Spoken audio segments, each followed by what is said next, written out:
Welcome, everybody. I'm Ken, run the record. Yes. Sorry for my little bit delay here, but I got a new office building now. I park on the 3rd level. It's a long time to get down. Good evening, everybody. Today is Tuesday, July 28th. It's about 7 p.m. Tonight we have a public hearing for the Darien Planning Zoning Commission and a general meeting. I'd like to thank Amy Barsanti for jumping on a ferry, coming here tonight just for your meeting. And she's probably going back to Nantucket tomorrow morning. No. You catch a ride with me. I'm heading up to the Cape. Let's get right into the public hearing. Just read the whole thing, Jeremy, from the beginning. That'd be good, thank you. Fantastic, all right.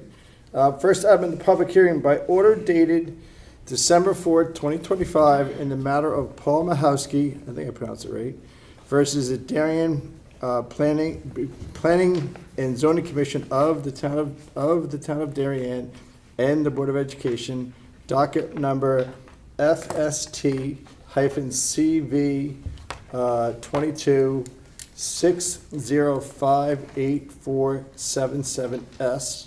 Judge trial referee Charles Lee remanded the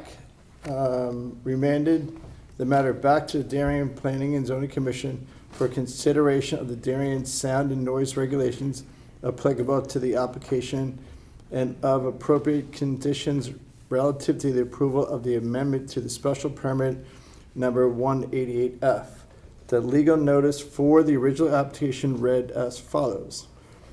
Continuation of public hearing regarding proposed amendments to the Darien Zoning Regulations, COZR number 4-2022, amendment to special permit application number 188F as in Frank. The Darien Board of Education, 2 and 80 High School Lane. Proposal to amend the Darien Zoning Regulations to permit the lighting and public address facilities at Stadium Field on the Darien High School property to be utilized for nonprofit education and community purposes, inclusive of but not limited to athletic activities. Proposal to amend the applicant's previous special permit to expand the hours and number of days that the lighting and public address facilities may be utilized and to expand the permissible use of the facilities from limited athletic use to include community-wide events and activities, including those of groups and organizations unaffiliated with the town or the school district. The subject property is located on the north side of High School Lane, approximately 800 feet west of its intersection with Middlesex Road, and is shown on Assessor's map number 9 as lots 80 and 81, and is located in the R1 residential zone and the municipal R2 residential zone and the municipal use MU overlay. The hearing opened on July 14th, 2026. Jeremy, what do we got? Sure, as you just read, this is a remand of the judge's decision from December 4, 2025. So we set up a distinct record for this remand matter. Amongst the items in the record are submittal dated June 10, 2026 from Joe Williams of Shipman and Goodwin. We have a letter dated June 10, 2026 from Paul Michalski, and an email dated July 1st from Paul Michalski as well, and a letter from the Darien Land Trust dated July 14, 2026. The neighbors within 100 feet of this property were notified of this remand matter this evening. You all have a copy of the judge's decision, and I just wanted to, which may assist us in this case in better understanding it, read aloud the judge's conclusion on pages 36 and 37. It's section 4 of his decision. Everybody's got this, right? As a result of the foregoing considerations, the court affirms the commission's decision in all respects and finds that the commission did not act illegally, arbitrarily, or an abuse of its discretion, except as to the commission's failure to adequately consider and regulate the impact of the noise to be emitted by the public address system at Stadium Field. As a result, the court remands the decision to the commission for consideration of and compliance with the Darien sound and noise regulations applicable to the application and of appropriate conditions to the approval of the amendment to special permit number 188-F. And you can see in the letter from Mr. Williams, he did, on page 3 of his letter, talk about possible conditions being put forth by the Board of Education. So that's where we stand with this. This is a remand matter.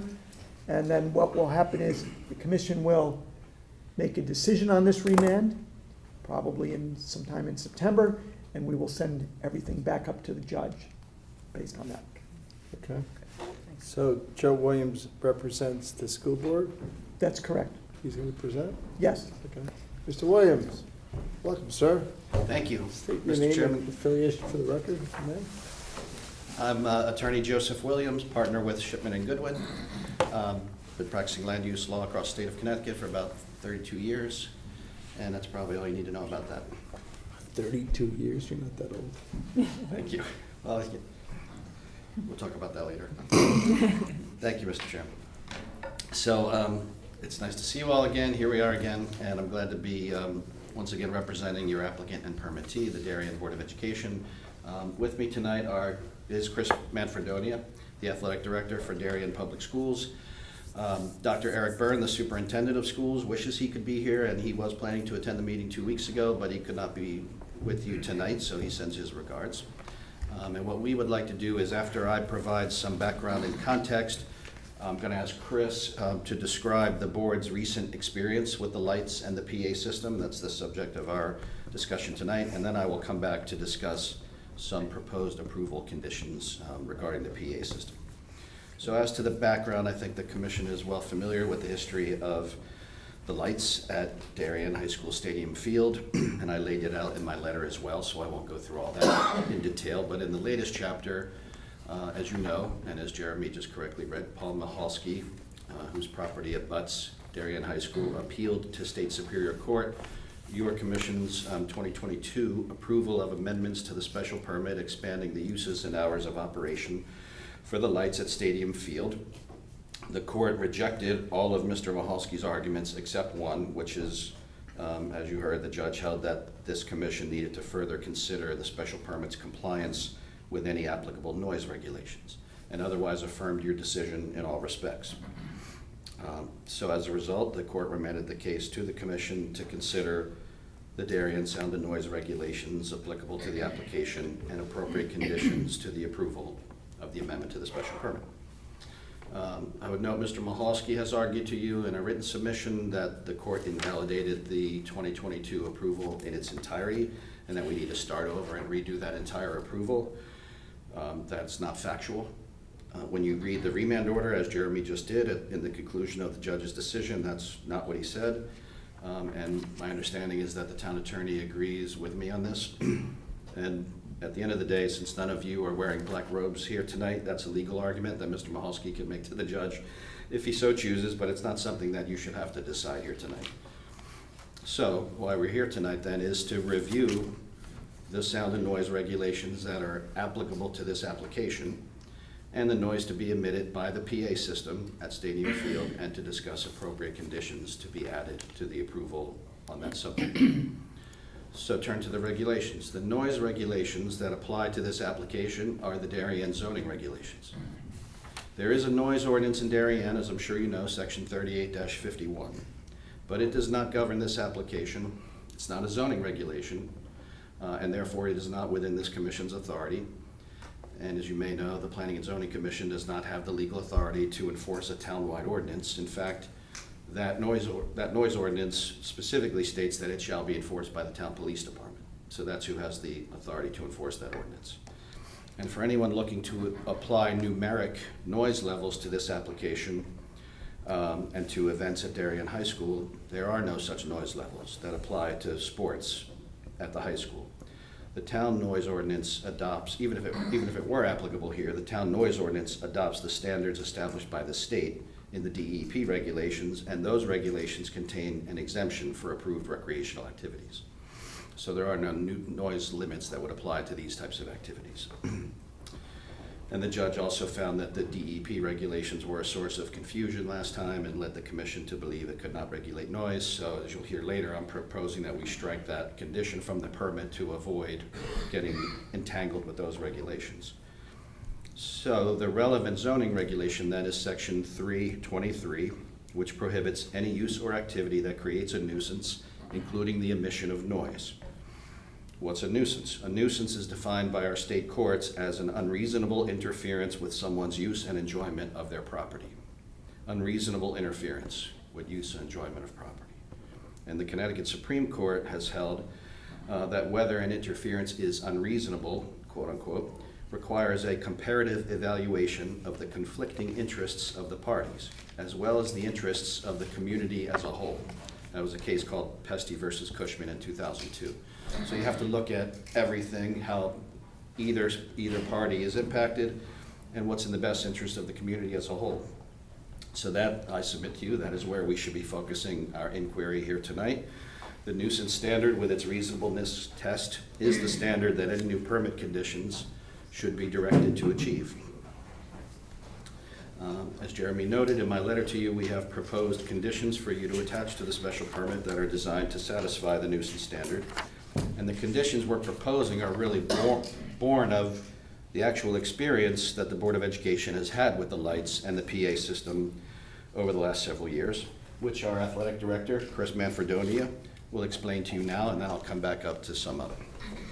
Okay, so we're talking proposed conditions on page 3 of the letter dated June 10th, 2026. Correct. Got it. Thank you.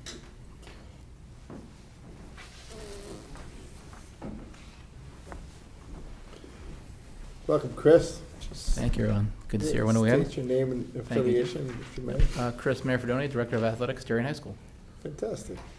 So Athletic Director, I appreciate the opportunity to address the continued use of our stadium lights and the steps we have taken to be responsive to our neighbors' concerns. We recognize that our athletic facilities are part of a residential community, and we are committed to balancing the needs of our students and youth organizations with the quality of life of those who live nearby. In response to concerns about noise, we have implemented several measures to reduce the impact of activities at the stadium. Access to the public address system is strictly limited to designated school personnel.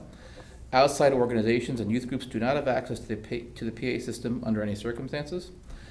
When concerns have been raised regarding the volume of announcements or music, I've responded directly by lowering the system volume. I have also visited a neighbor's home during events to hear firsthand how the PA system sounded from their perspective and made adjustments accordingly to ensure it operated at an appropriate level. As a result of these efforts, I have received positive feedback from a neighboring resident who previously expressed concerns. He shared that the sound coming from the school has improved significantly, which is why he has not felt the need to contact me recently. He's also indicated that football games have never been an issue, as he and his family expect to hear music and crowd noise during home football contests. The only concern his wife has raised involved during student athletes playing warm-up music prior to afternoon field hockey games, when no lights are being used. Field hockey? Ooh. In response, I've offered to limit the duration of warm-up music before games, and we've worked to ensure those concerns were addressed. He also made it clear that the stadium lights themselves have not been a concern for him. With respect to stadium lighting, as you know, youth organizations do not independently control the lights. Instead, they submit their lighting request to me via email each Sunday evening for the upcoming week. This process allows the school to oversee and manage when the lights are used, ensuring they are scheduled only when necessary and in accordance with the established guidelines. Our goal has always been to be good neighbors while continuing to provide safe, supervised opportunities for our students and community youth to participate in athletics. We remain committed to listening to concerns, making reasonable adjustments when appropriate, and managing our facilities responsibly. We believe that open communication and a willingness to respond to reasonable concerns have allowed us to improve our practices while continuing to serve our students and the broader community. Okay. Question, when was the rules and regulations developed or enacted, or So I think have they always been in place? they were originally put in place, I believe, about 10 years ago when the lights went up. Okay. And I believe, if my memory serves correct, were adjusted about 5 years ago. Okay. So that's, we approved the extension in 2022, so you would have done them in like 2020? or 2021. That sounds about right. Okay, Well, there had been a 5-year agreement, I think, which was then extended, so right, back to about Right. 2017. right, 2017 was started. Yeah. Okay, thanks, Chris.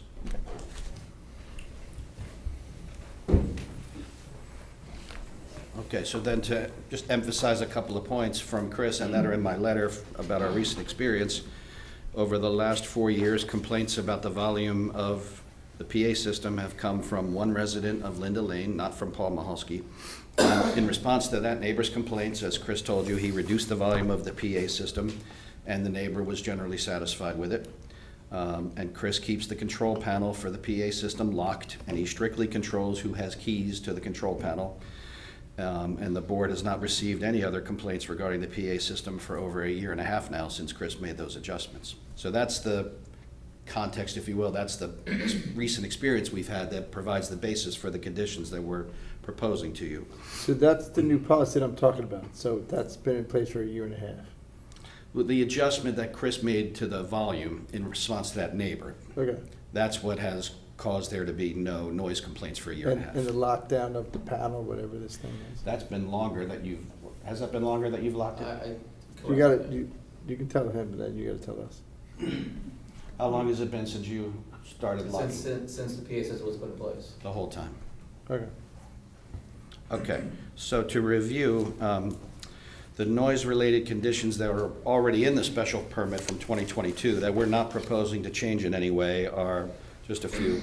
That use of the PA system must conclude by 9 p.m. Monday through Thursday and 10 p.m. Fridays and Saturdays. The PA system may not be used on Sundays, except for playoff games. The PA system may not be used for practices, only games. And at the conclusion of each school year, the board shall submit a report detailing the hours and dates that the lights were used.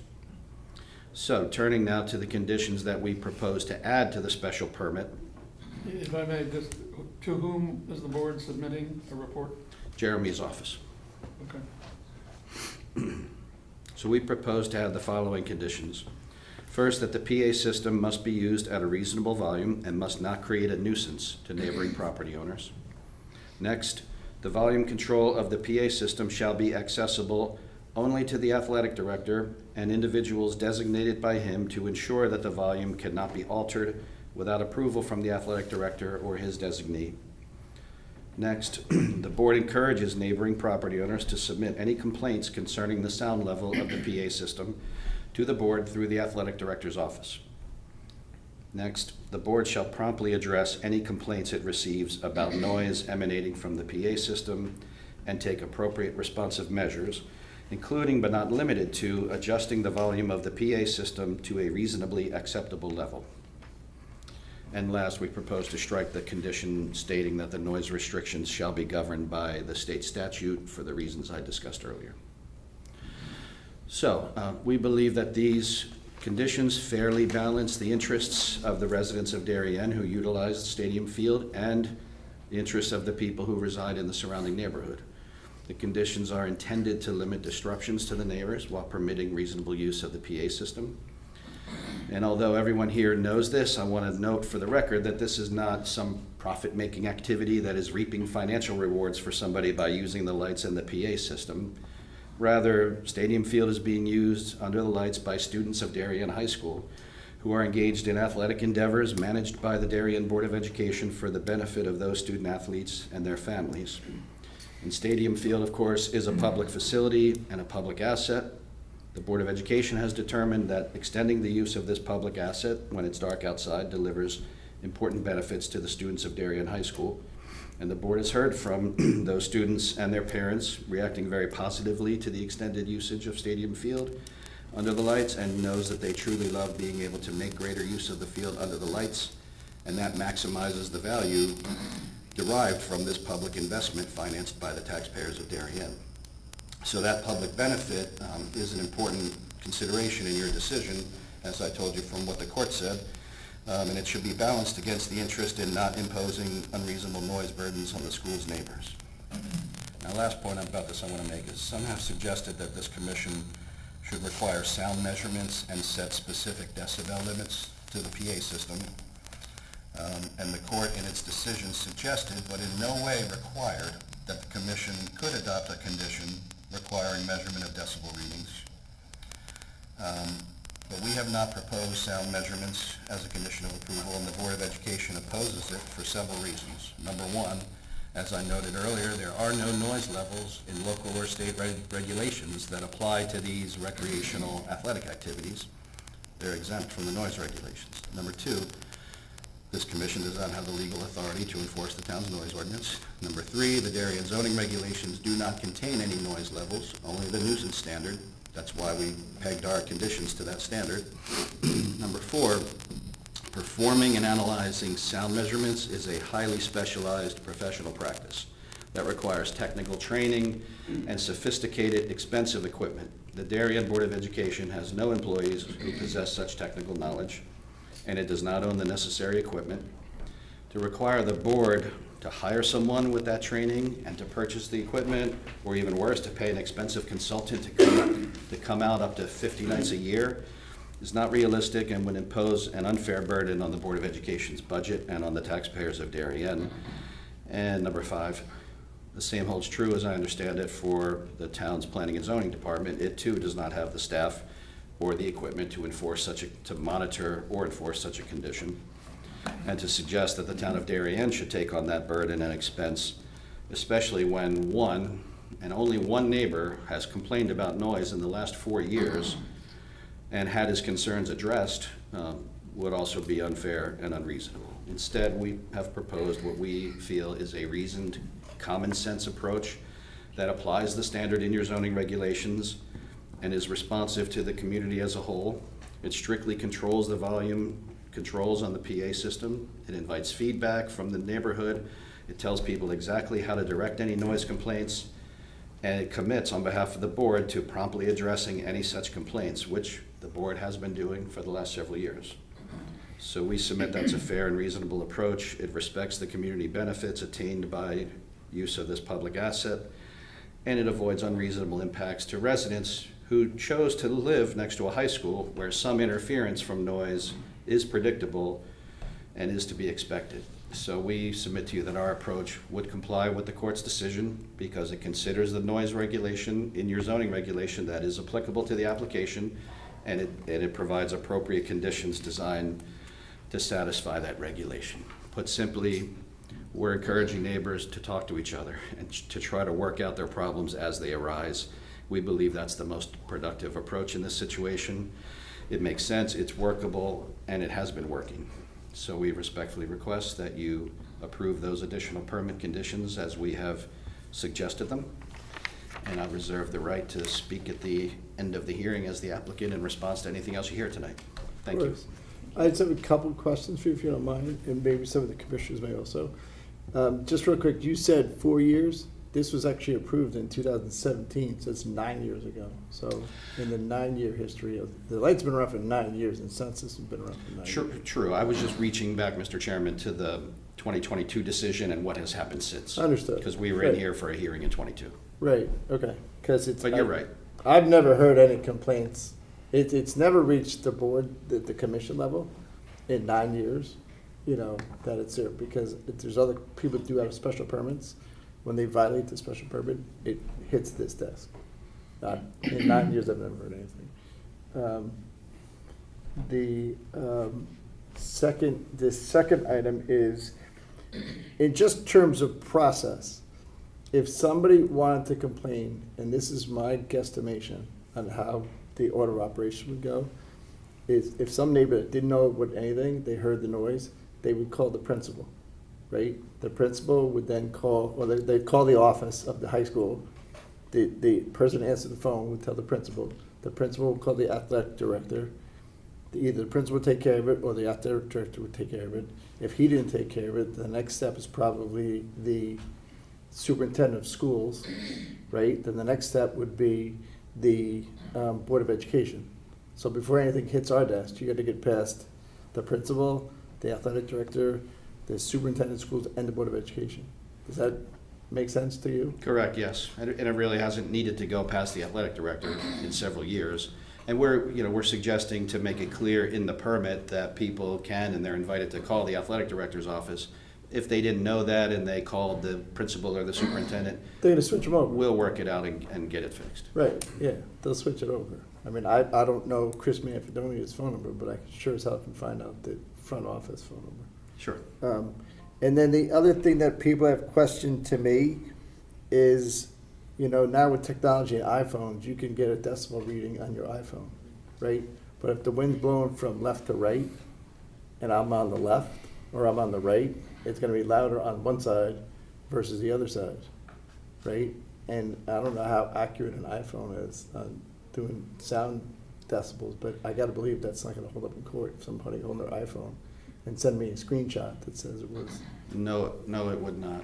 yeah. And I've had several contested hearings in court where I've presented acoustics experts, and that's why I was confident in telling you it is a very specialized technical training, and it is expensive equipment that they know how to use, and no, it is not something that everybody has on their phone. Okay. I just wanted to make sure we're on the same page. Does anybody have any questions for the applicant on this one? I have a question. In your legal opinion, is what is exempt at the state level noise that comes from the crowd, but not noise that comes from a PA system? It doesn't chop it up that way. Okay. It just says recreational activities.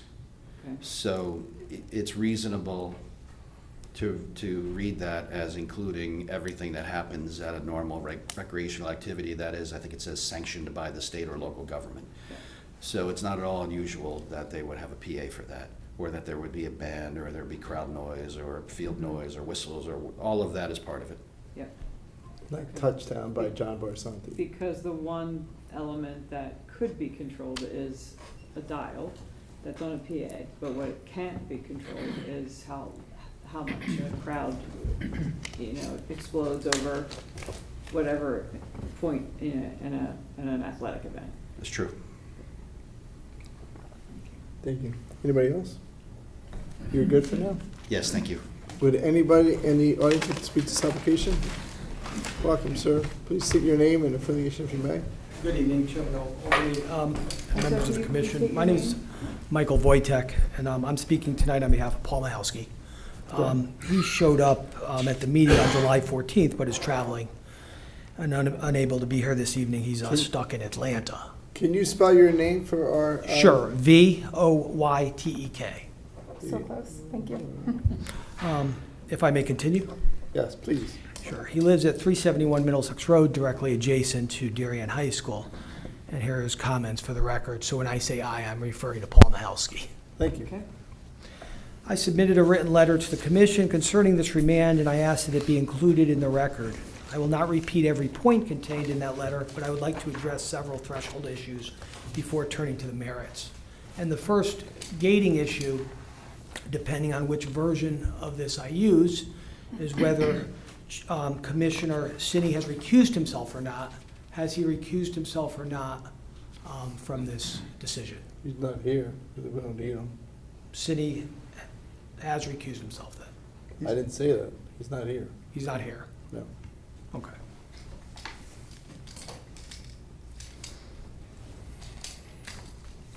So first, I appreciate Mr. Sinney's decision to not be here and effectively recuse himself from this matter, given that he was a member of the Board of Education, the applicant, when this was filed. I will skip over numerous pages here in deference to the time of this commission and the time that, their valued time as civil, unpaid servants here. And I'd like to appreciate if I may enter this into the record so that you would consider what is on the pages here, because quite frankly, and in deference to the attorney from Shipman who represents the Board of Education, a great attorney, as you know, in P&Z matters. But Paul Michalski, who is a very accomplished lawyer on his own, I practiced with him or on deals with him when he was at Cravath. He was a partner at Cravath, as you may know, so he's a very accomplished lawyer. I could also testify as I told the gentleman I was sitting next to, who's also an accomplished P&Z attorney, Paul would have been a Supreme Court justice. He's that legal mind. So, so don't take light, what we see here, in spite of, Shipman and Goodman, which is a wonderful firm. But, Paul's legal arguments are well thought out. And he quotes, he cites Lanius and Hamden Planning and Zoning Commission. It's a superior court where they addressed noise from athletic fields constructed by Quinnipiac University in a residential neighborhood. The commission had approved the university's special permit application subject to conditions, including a condition requiring that the sound system not exceed 55 decibels. On appeal, the court addressed two distinct noise issues separately. With respect to amplified sound from the public address system, the court noted that the parties agreed the town ordinance and state law required amplification to be held to 55 decibels and that the commission had imposed that limit as a permit condition. With respect to crowd noise, the court addressed the state recreational activity exemption, the same exemption at issue here, and held that crowd noise is certainly subject to review by the commission, but without the specific limits of the amplification of the PA system. The court reviewed crowd noise under the general special permit standards rather than the special decibel limits applicable to amplified sound. Lanius therefore confirms 2 points that are directly applicable to this remand. First, amplified sound from a public address system is properly subject to objective numeric decibel limits as a permit condition. That is precisely what the commission did at Lanius, and demonstrates that objective measurable permit conditions governing amplified sound are entirely consistent with Connecticut land use law.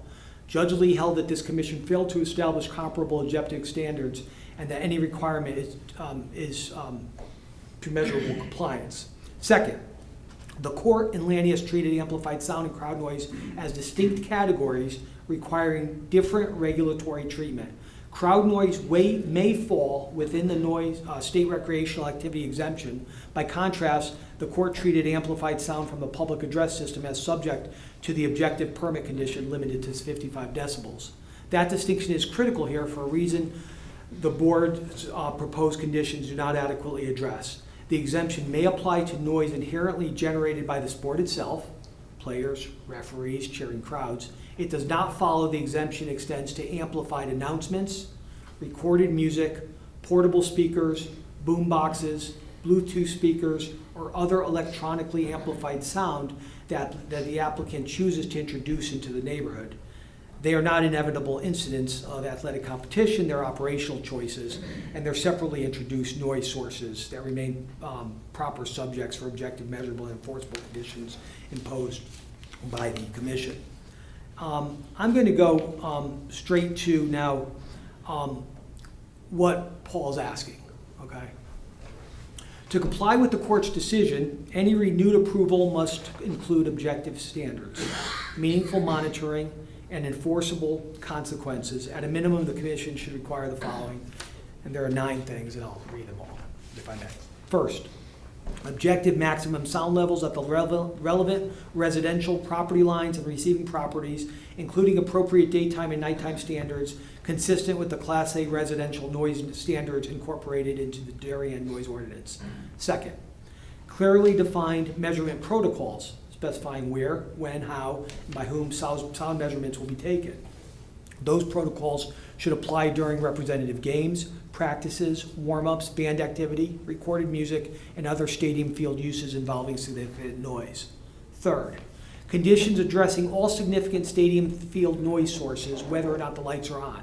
Those sources include, and it's the litany of PA announcements, amplified music, and other event-related sound. Fourth, a prohibition on portable or temporary amplified sound systems. Speakers, again, the litany of objective sound limits, and subject to the same objective sound limits. Fifth, limits on PA system use, recorded music, band performance, and amplified sound based on the type of activity and time of day, not merely whether the stadium lights are in use.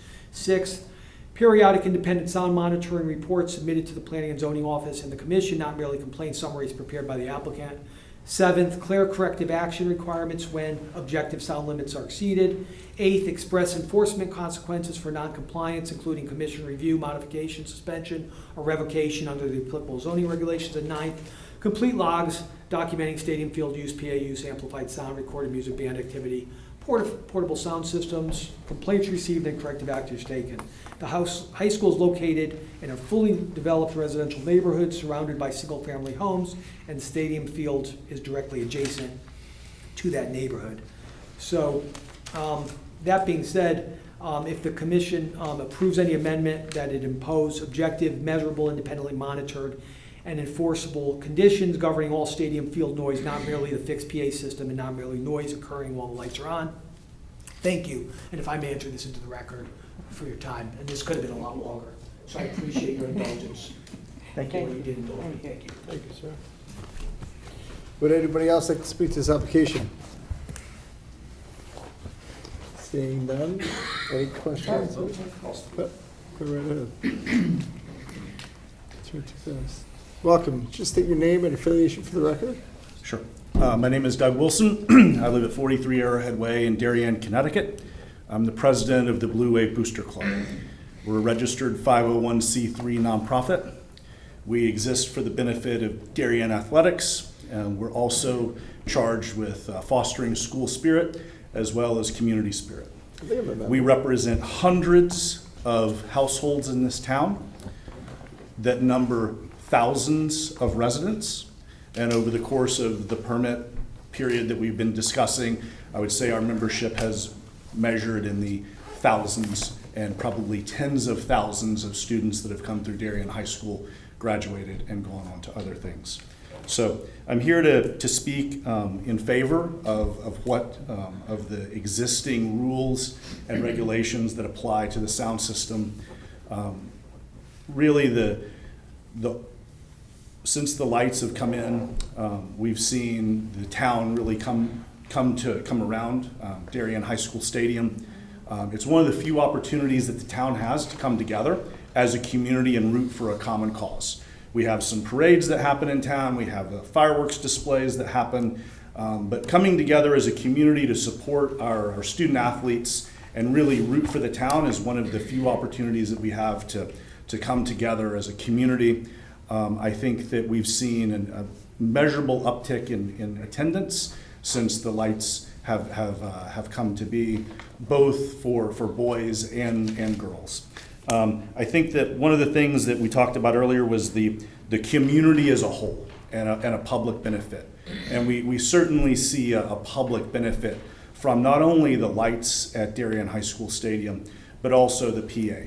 If you're a student athlete and you've dedicated your life to your sport, you've trained hard, you've waited all this time, maybe it's your senior year, maybe this is the only opportunity that you have to score a goal or to catch a pass and be acknowledged.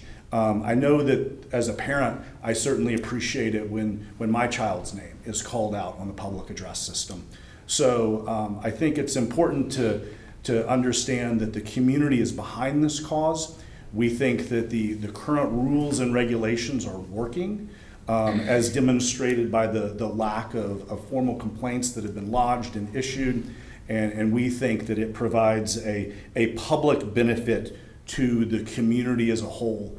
And we're happy to stand here and represent that portion of the community that have chosen to be members of the Blue Wave Booster Club. I'm happy to take any questions that you have. Fantastic. Nope. My kid was announced, but it's probably for a penalty. It was. Any questions for this person? I appreciate your time. Thank you. Thank you. Would anybody else like to speak to this application? Seeing none. Mr. Williams, anything to close, sir? Thank you. I don't believe anything that Mr. Michalski put forward through Attorney Wojtek requires extensive response. I addressed some of Mr. Michalski's positions up front because he was kind enough to put them in writing and send them in advance. I've explained to you why we don't think a requirement and a protocol to measure sound levels is necessary or appropriate or workable.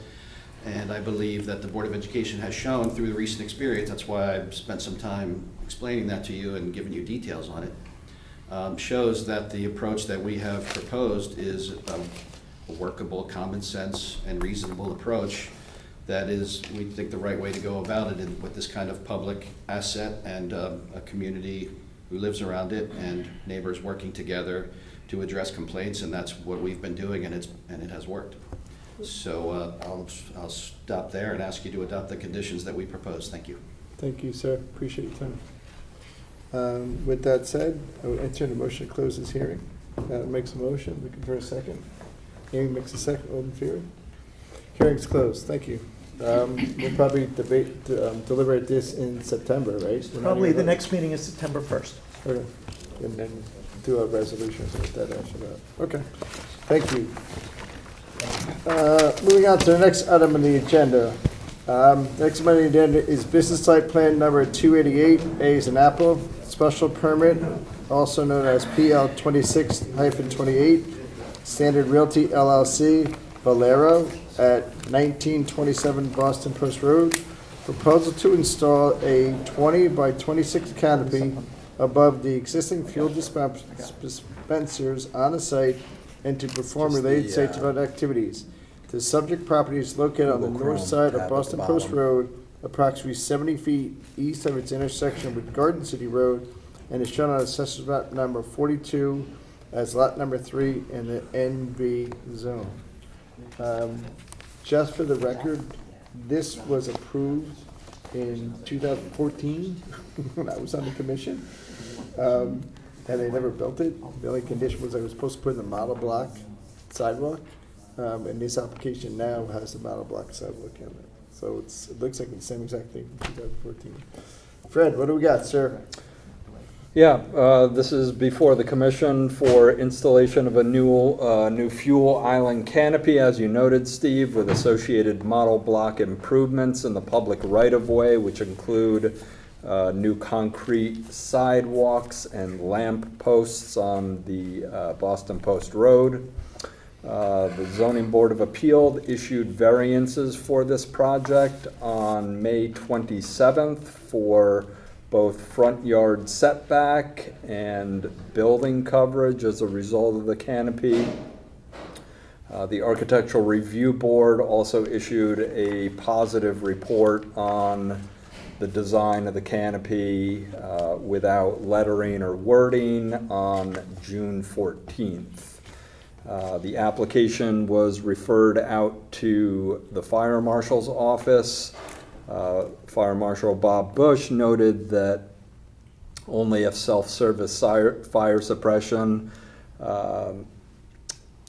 or for self-service fueling fire suppression under the canopy would be needed. It was also Mike Vitti of the building department submitted an email dated July 2nd noting no issue with the application. And I believe we have Mark from Standard Oil. Mark from Standard Oil here to present the details of the application. Good evening. Welcome, Mark. You look familiar. Please state your name for the record, if you don't mind. Mark Krawczyk, Standard Petroleum, Standard Oil. You want to spell the last name? Please. Krauczyck.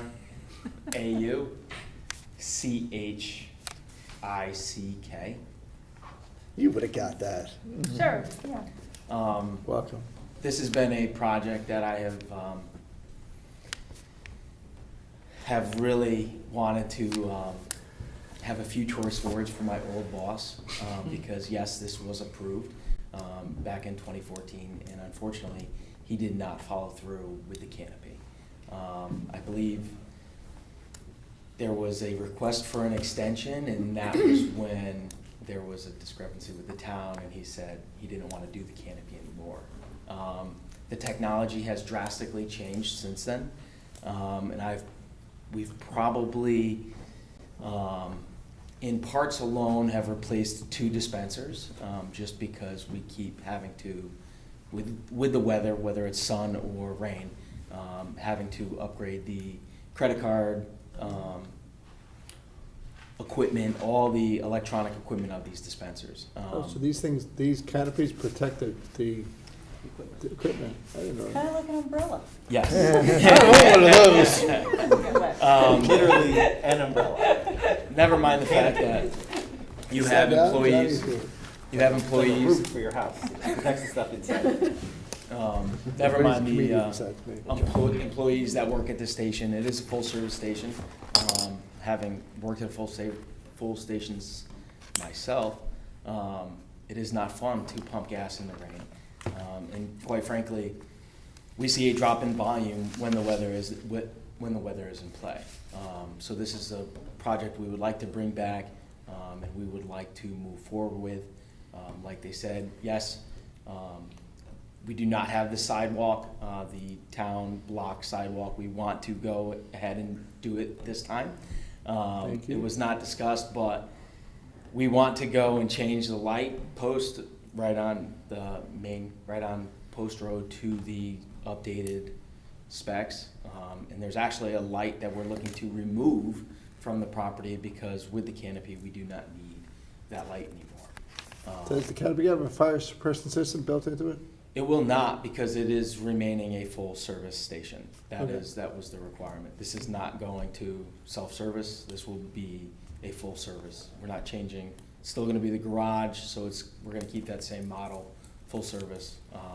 Okay. With the new tenant in there, we are seeing much more success, just because they're a lot more customer oriented and washing windows, checking oil, that stuff is back. So we're definitely not changing from a full service station. Okay, so if we if we read a positive resolution, make sure it stays a full service. If they switch it from full service to self-service, then.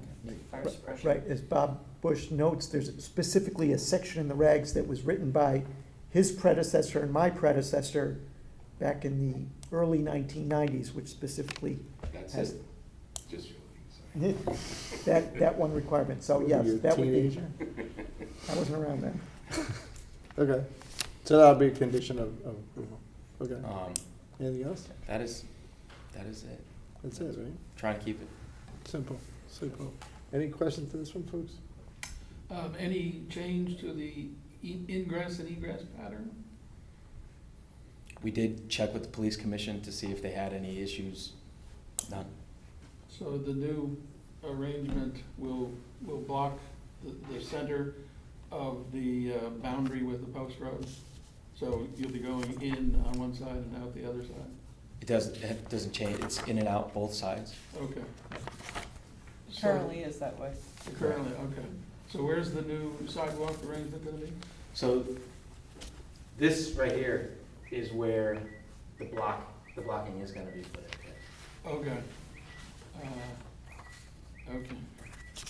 Is that And the then sa- the light post is right here. Technically, this is the property line, which is why we had to go for all the variances. So technically, this is town, but we are going to change the light post on that as well. Is that the same survey from 2014? I couldn't read Yes. it. Yes. That's what I thought, okay.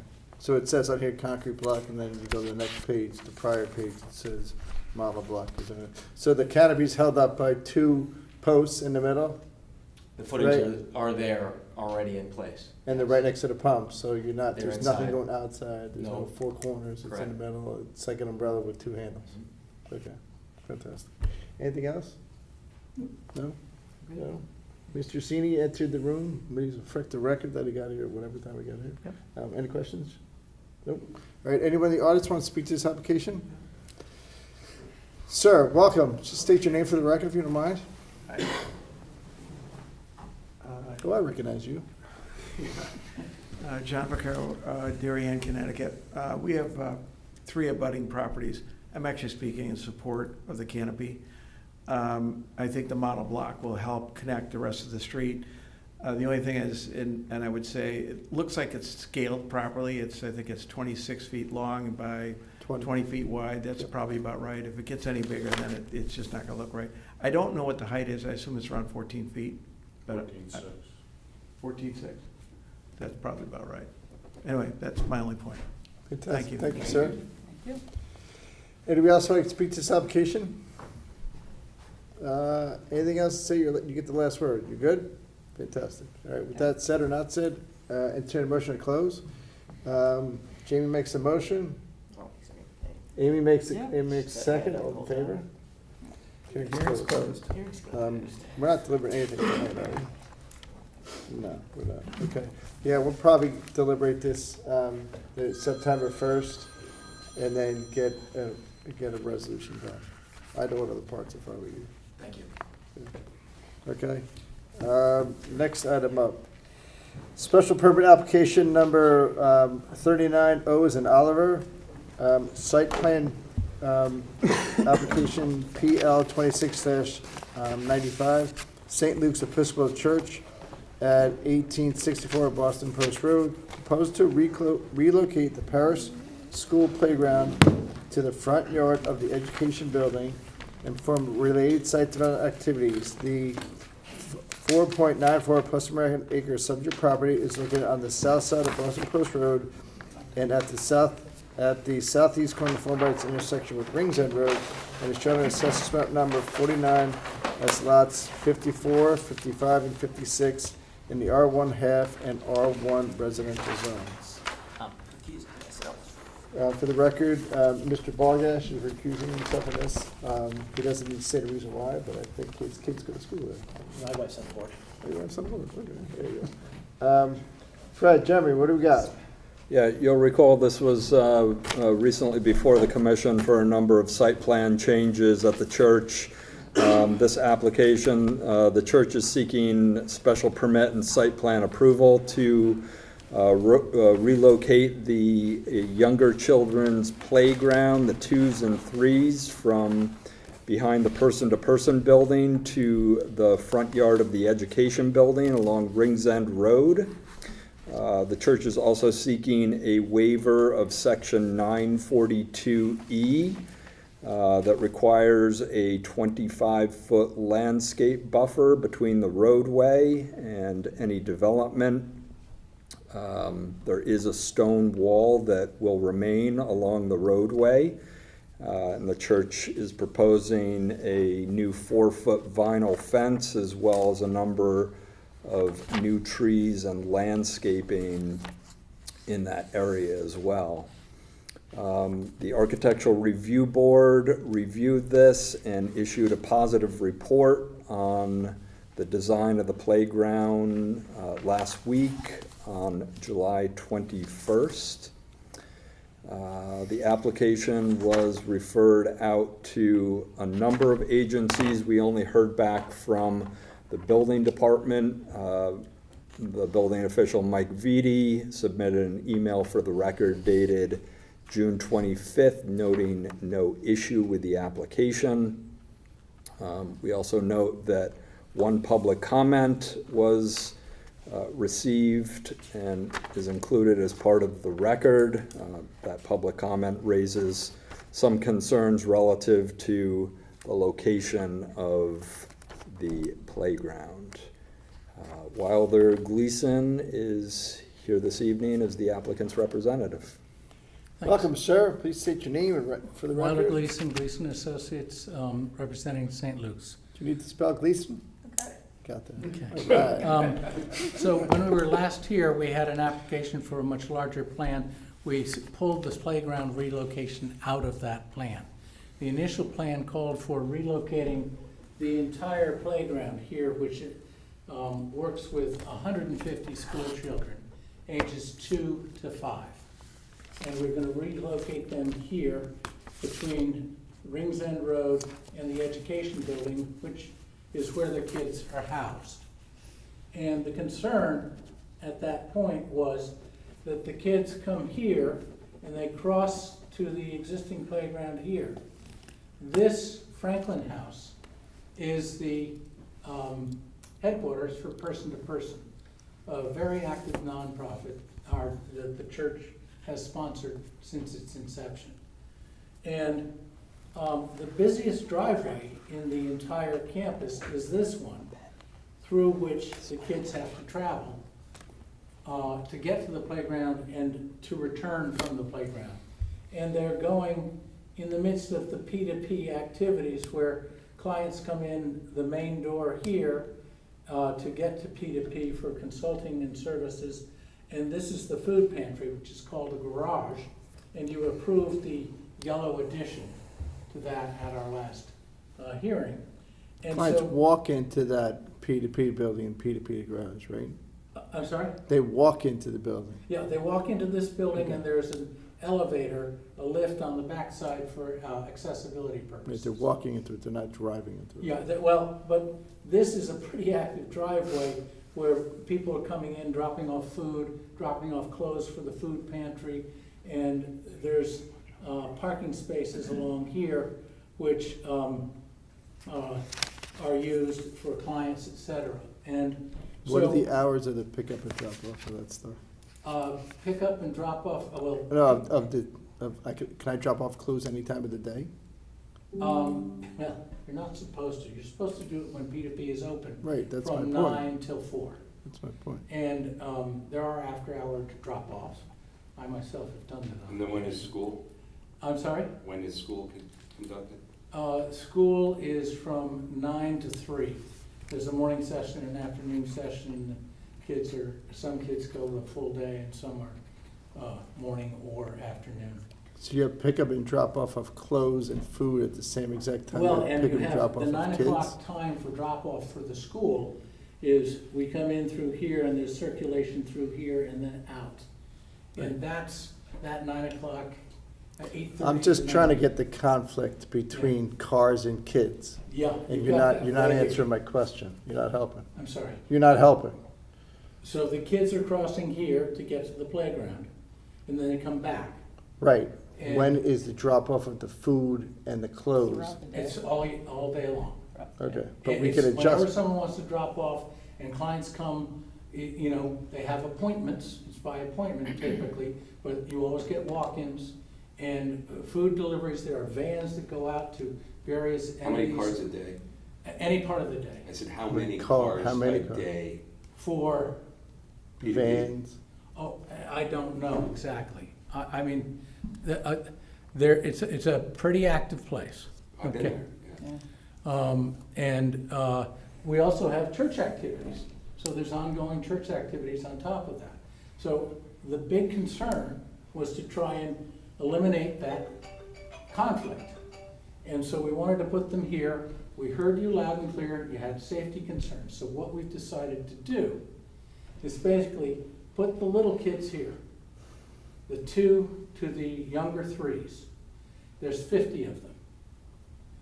And then the 100 older kids, older 3s to 5s, will have a new passageway. They'll come here, there's a 5-foot sidewalk that comes up here, and this driveway is going to be narrowed, and Richard will get into that in the site plan, so that they have a smaller passage. There'll be a Belgian block, passway and raised, so that cars know you got to shut down, and the kids will then access this playground, which will be reduced in size, on this side of Franklin House. So there's no conflict with P2P activities, and they avoid it. Why are you reducing the size? Because we're putting the little kids over here. But why would you shrink a playground that already exists? I guess I'm. Well, because in part we have to shrink it because we're proposing, as part of the approval you just gave, we're putting a dumpster in here and some other stuff and revamping that so P2P functions more effectively. Okay. So the project now is, by the way, we're installing 5-foot sidewalks on, I guess this is the north side of the education building and on the south side, so that the children can get to the new playground, the little kids can get to the new playground without having to cross a driveway. And it's the older 3s through 5s that will be crossing at the reduced, really clearly marked crossing and accessing on what would be, I guess, the west side of the Franklin House and into the playground here, the reduced playground.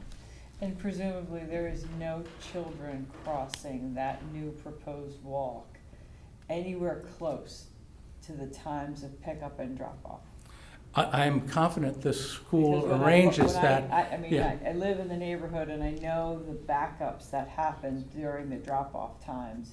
And if you now have effectively eliminated or reduced the car lengths of cars that can come in We're- before they hit a walkway filled with children, I just wanna make sure there is The kids are nowhere not close to crossing. the times. The drop-off time's from 8:30 to 9. They go into class and they come out. Yep. They'll go for an hour or whatever it is, I don't know the details. But I don't know if is there a midday pickup and then an afternoon Yeah, session? there's a midday pickup and then an afternoon pickup. Is the principal here tonight of No, the school? Elizabeth Hurdle is not here. All right, she should be here.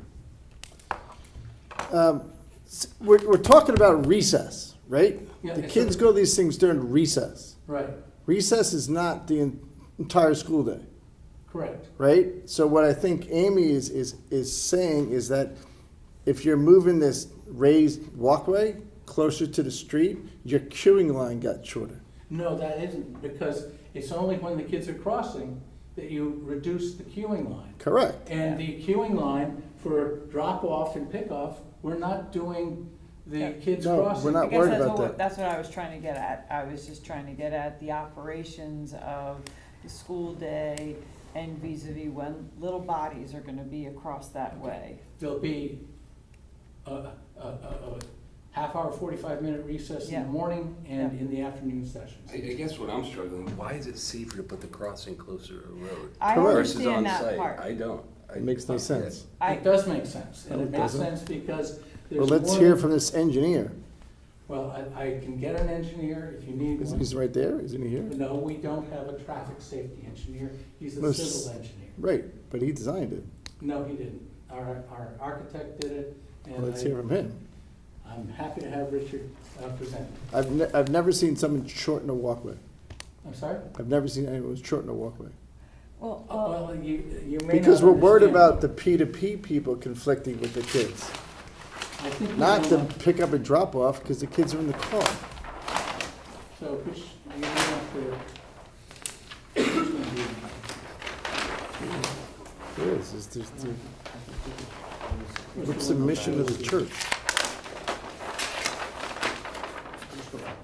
Okay. Richard, you got to introduce Hi, yourself. my name is Richard Turlington. I'm an architect that's been working on this project for a while. So Yeah. why did you move the path from one side of the building to the other? So the path to cross, Today is where? Right there. right here, Okay. right? And, That's for the little fidget kids that are walking the street going to recess. yeah, and Okay. this, to Wilder's point, No, your This is- point, I don't care what Wilder said. You're the architect. yeah, So then you moved it from a farther way closer to the street. we moved this crossing closer to Sure. the street as part of a speed table, right? This is where cars are supposed to slow down. So the kids Kids walking will- across kids the will probably speed still table? cross over here, but they can cross here and they're all gonna come out the same door. They're gonna go up this walkway here to get into this playground area. So the question's why? So they don't have to cross this street, that's why. You're still crossing the street. We have the older kids crossing the street. The older kids cross the street, they're not part Where are of they doing the it? answer, I'm sorry, Where are they crossing they're the street? crossing right here, So that's different than what Currently. Oh, Wild. really? Currently they're crossing there, in your proposal, you're proposing them to cross it at a new So- place. they will still continue to cross here. I was They'll still continue to cross what there, they the said. older kids. Okay, We are introducing a speed table here to start slowing cars down. Got it. so they're not So- crossing at a different place? They're not coming up here to cross to go back down. Okay. But So this Wilder is- misspoke. I misspoke. Thank you. Okay. And we're also adding a sidewalk here, so the little ones can, Sure. they don't have to cross the street. Understood. Okay, Okay. now that makes sense. You're putting a speed table in, slow cars coming onto the property. Further into the property, there will be an existing walk being used. And we're also so we're not changing the curb cut, but we're narrowing this drive too to really force people to slow down.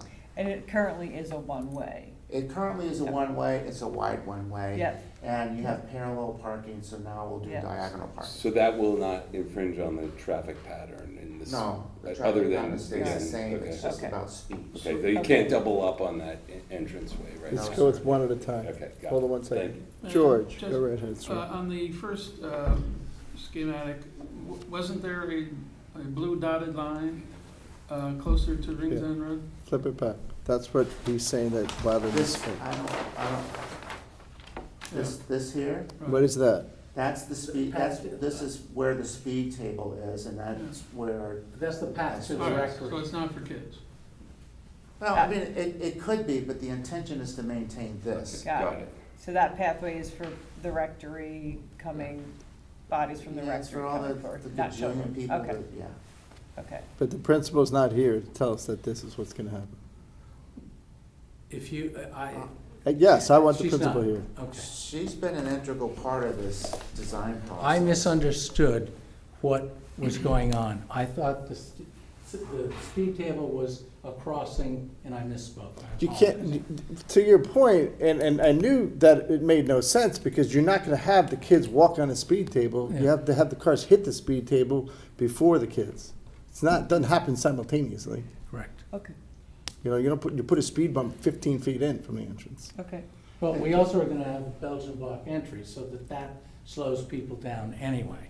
So that, that, All right, now let's go to the new playground. Can I where also the- edit one other slight part of this, is 50, 100, but they're also broken down into groups.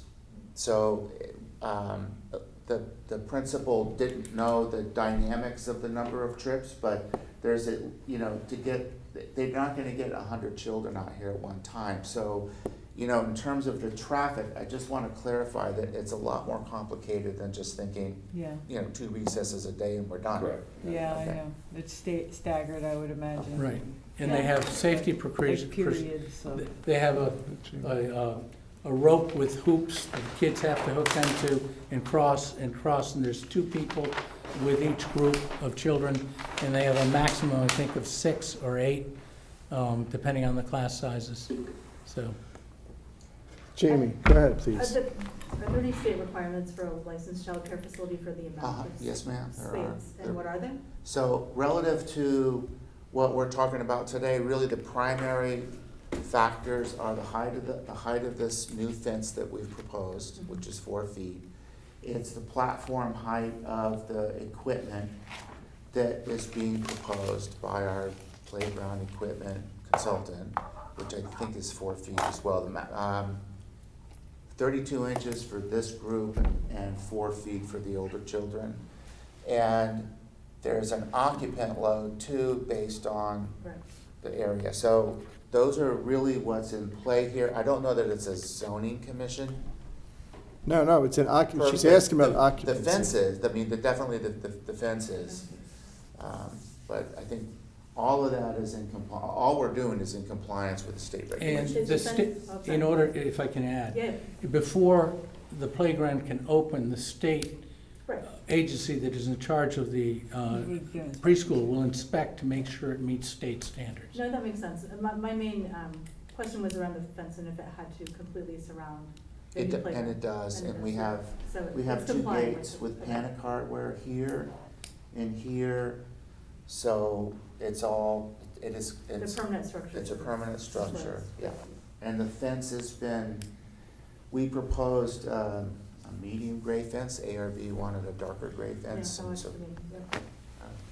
Jeremy, do you know how tall the fence is around the garden school? I can't see over it, and I'm 5'10".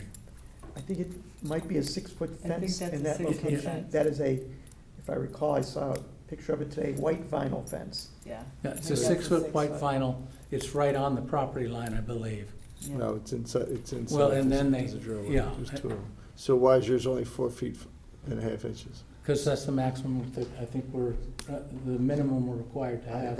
And we that's- didn't want to have a 6-footer for visual impact, because there's also been concern about the historic view. And this is a structure, the education building that was built in 1955.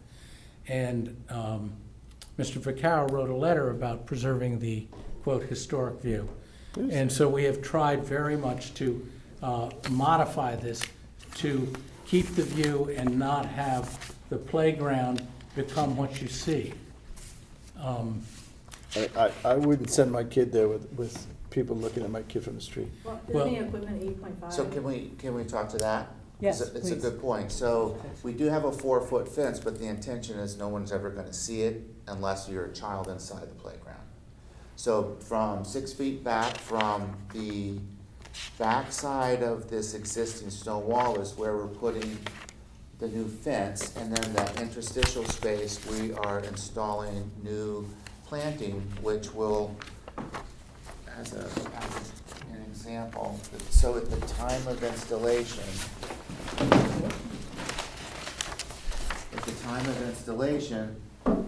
these are the trees that we're proposing. You can still see the fence through it, but by the time we get to 5 years, the fence is not visible, it's fully screening the children, and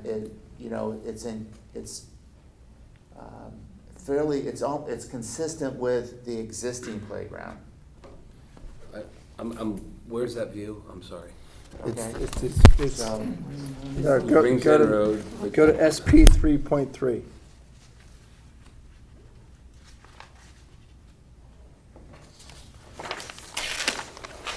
So we have two views we have. So this view that I just showed you is from what is it? It's you're coming up Rings End Road and you're looking at the entrance driveway.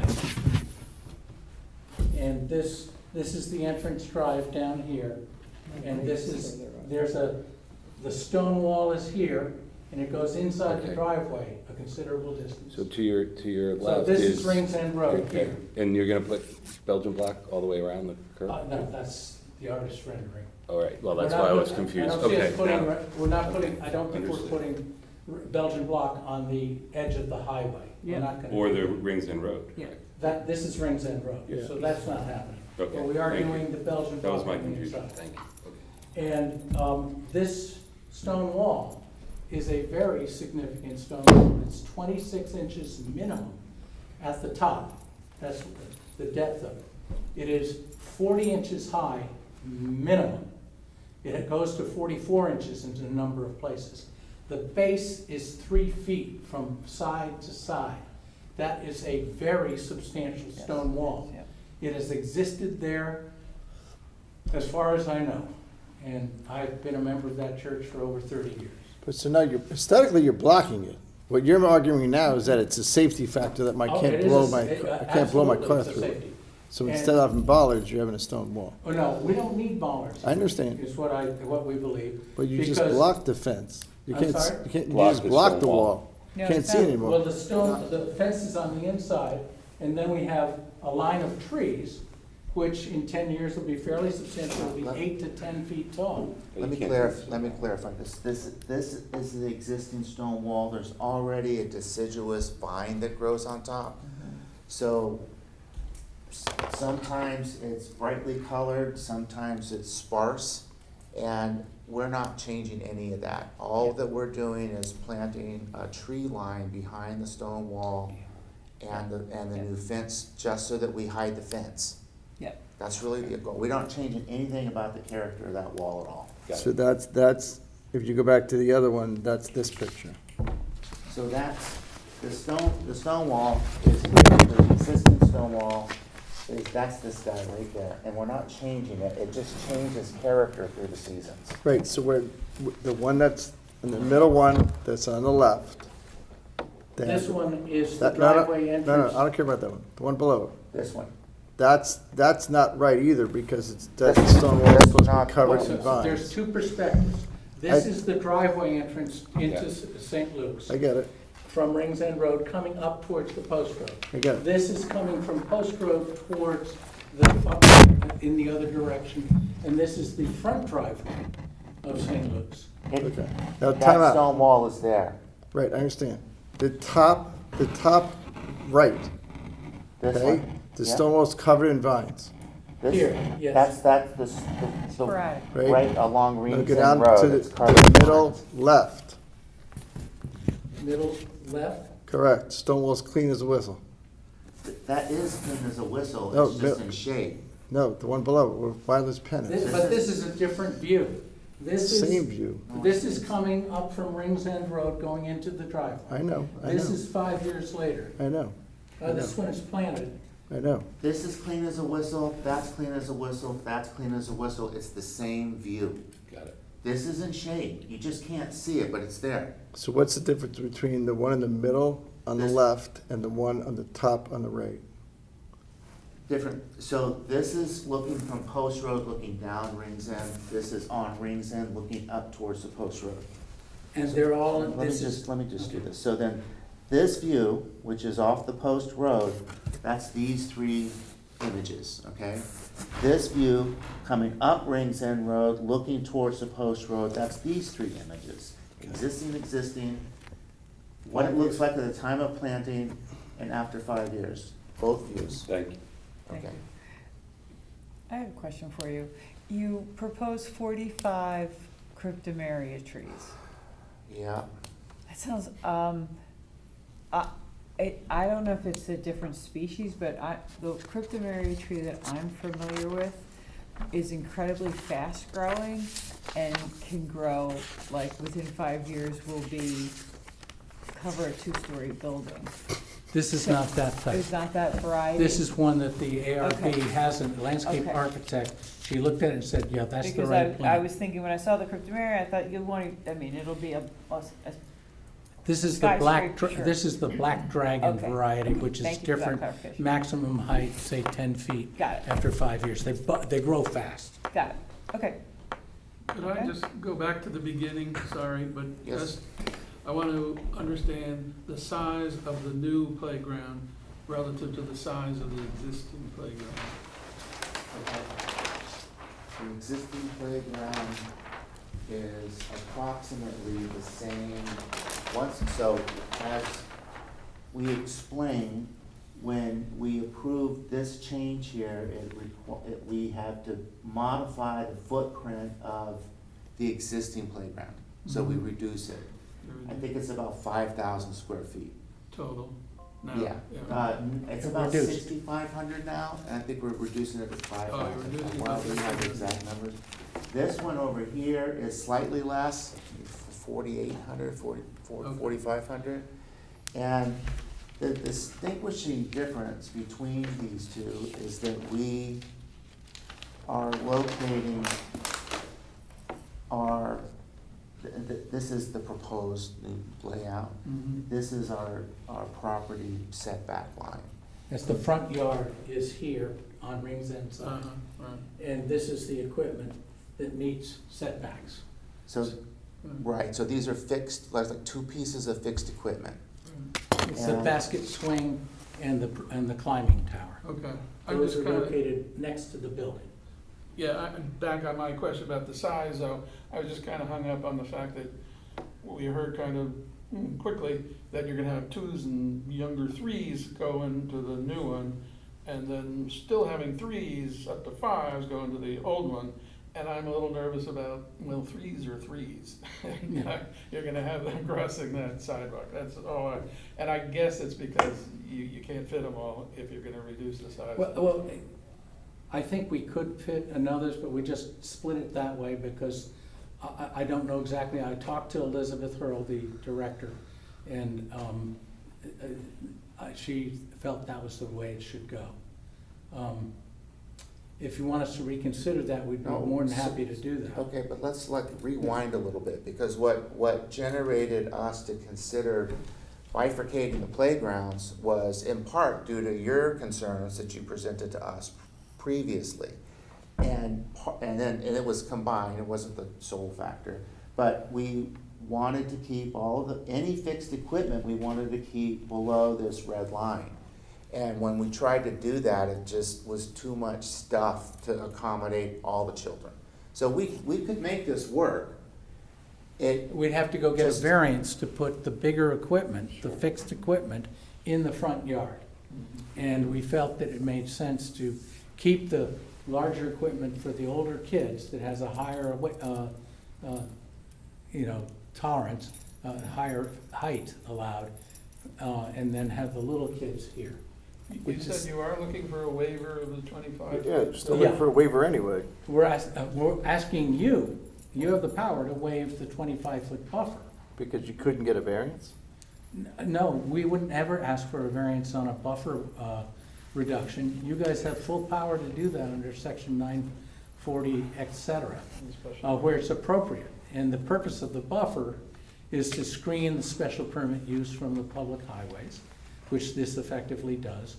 And it's also, and to enhance the appearance of the property in the street, and to provide privacy from noise, headlights, glare, and visual intrusion on residential buildings. Well, that's not a factor here.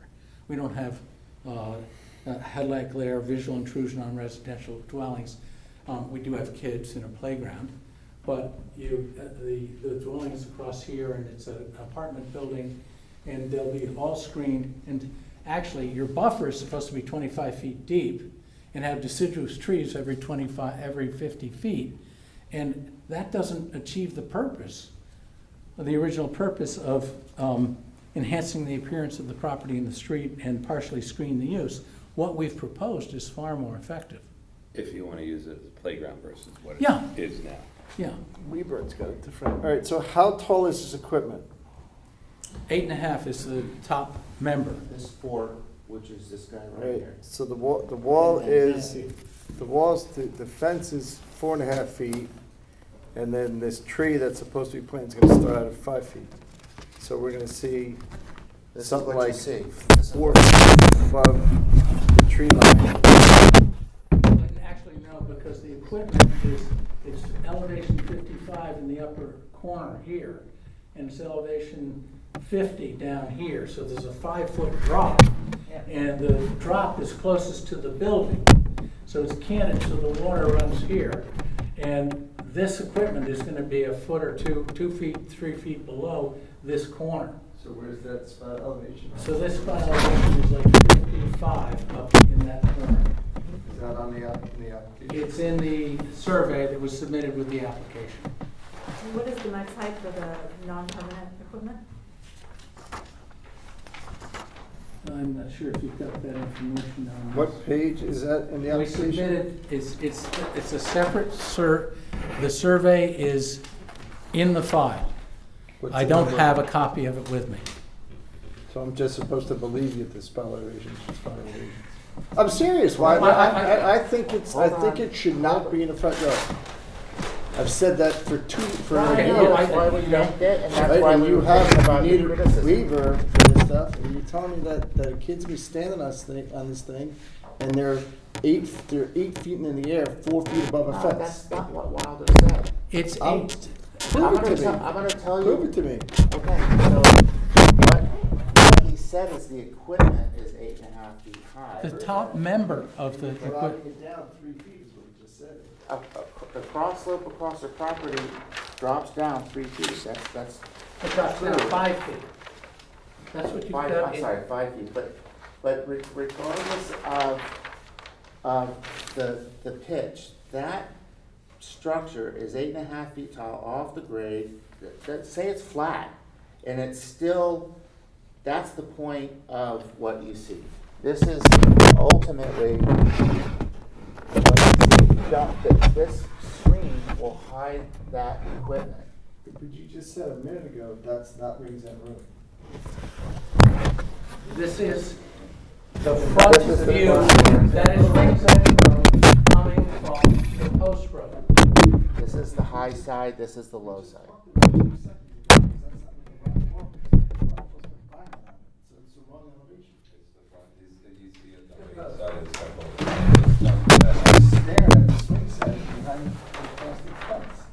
Yeah.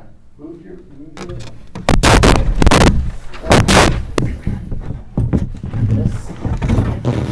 This is coming off the post road.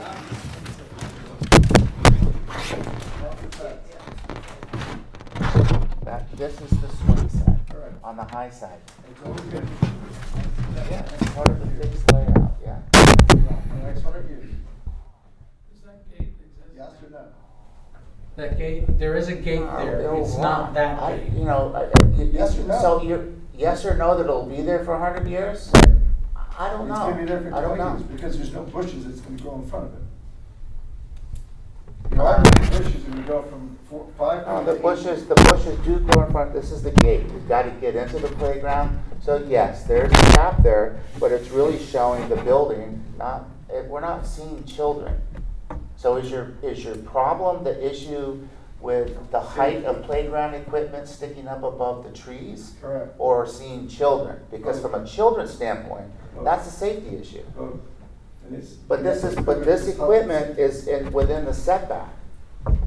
This equipment that we're proposing is what. It says it's right. It's fixed, it's here.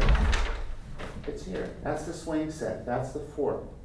But everything comes with it is not as of right, and if I may. What? I do not believe it's an appropriate place on the property that you have chock full of activities now. Chock full. And That's now what we're trying to avoid. Can I finish? Guys, Go ahead. and we expressed that at our last hearing, that we did not find this location acceptable. Okay, I wanted, there were, Okay, and now you're asking us to waive buffer zones. I look at these renderings and I think it totally degrades the look of the property. And then I hear about all the activities that you have on there, and they're great. Person to person, I drop stuff off there all the time. But maybe you should think about dialing back the activities or prioritizing the activities so we're not trying to squeeze every activity on every piece of dirt on the property. our alternative is going to be to put all the kids in the existing playground. Where they that is are shrunk now. down, where Yes. they are now, Yes. or to try and expand it on the other side of Franklin House, which may be what we To make it safer. result in doing, Uh-oh. if that's your concern. I will say this, the Legal Traffic Authority looked at this, and they issued a letter this afternoon that says they see no issue with the new placement of the playground. That specific area seems properly secure with the stone wall, fencing, and trees to be placed there, and the fact that there have been no accidents at that property in that location for the last 15 years. So, your town authority that would normally be looking at safety They're here. not zoning authority. They're not zoning. Okay, so And I understand you guys have a concern here. I did talk to a traffic consultant. Hold on a second. The best operator of schools for this is Goddard School National. Because they would put bollards there to protect the kids inside the playground. There's already a stone wall there, so they've never had the things in there. They're talking about legal traffic authority. The reason why Goddard School does it is they think cars can ram the wall and ram the fence. That's why they're there. And that's why they're not on the street. That's why none of the Darien schools have, middle schools or playgrounds or preschools have their playgrounds on the street. That's not That's not accurate. true. Yeah. All right, there's. Let me show you. Down. Because John Zaccaro mentioned that in his comment to you, and that's just not accurate. Baker Park in Norotan Avenue. Is that a playground at a school? It's a playground, not at a school, but it's something that was opposite. I lived across from here. My kids went to this playground. It has a split rail fence and a wire mesh, and the playground itself is about 65, 70 feet from the paved surface of Norotan Avenue, which is 25 miles per hour. Then you have the Darien Middle School has its backstop, 30 feet from Hollow Tree Ridge Road. I measured this, it's 30 feet from the paved area of Hollow Tree Ridge Road. Now, a little further down, they have a stone wall that is not nearly as substantial as ours. It's 4 feet, it's 40 inches tall, and it's 1 foot wide. So they have no more safety than we have for the middle school. Not a playground. Well, that's the playground. There's a playground here. All this is all playground. That's a field. It's a field, all right. And then you have into the elementary. This is Post Road, this is the overall. There's a basketball court that also is now serving as a partial parking lot. But the playground used to be here, and that's right next to the Post Road. 30-mile-per-hour speed limit, and this is protected by a 1-foot rubble wall that is about 3 feet wide, and then a wire fence that's 4 feet, 5 feet tall. But the playground at Henley is, The playground is probably here, yeah. but in fact, before this was converted to parking for expansion purposes, the kids played in here.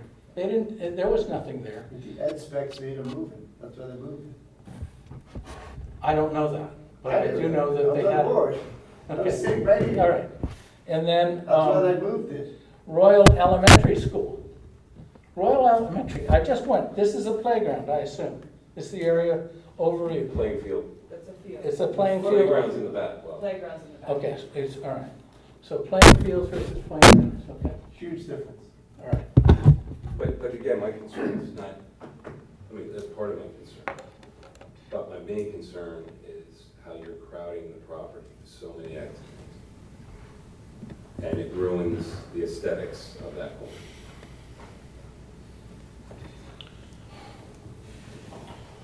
I would comment that if they have to use only the one existing playground, you're requiring all of those kids to go across the, Which is what. Which happened- they've been doing it for the last 20 years. Which is. But it's not safe. That's the apparently not a point. good idea. So you're arguing that this is safer? This is And safer you're not the because we're principal. siphoning You're not off the little principal. kids. You're not the principal. The principal, Elizabeth Hurl, has looked at this plan, she's fine with it. I can. She's promoted this. She's promoted this. She's not here. She's not here, I'm telling you that she's been involved in the decision-making on this from the beginning. If you want, I'm happy to continue the hearing to allow her to come and speak and to give you a traffic expert that'll hopefully address that traffic concern, the safety concern that you have. Any questions from Jamie? I asked. Is it really a safety concern at this point?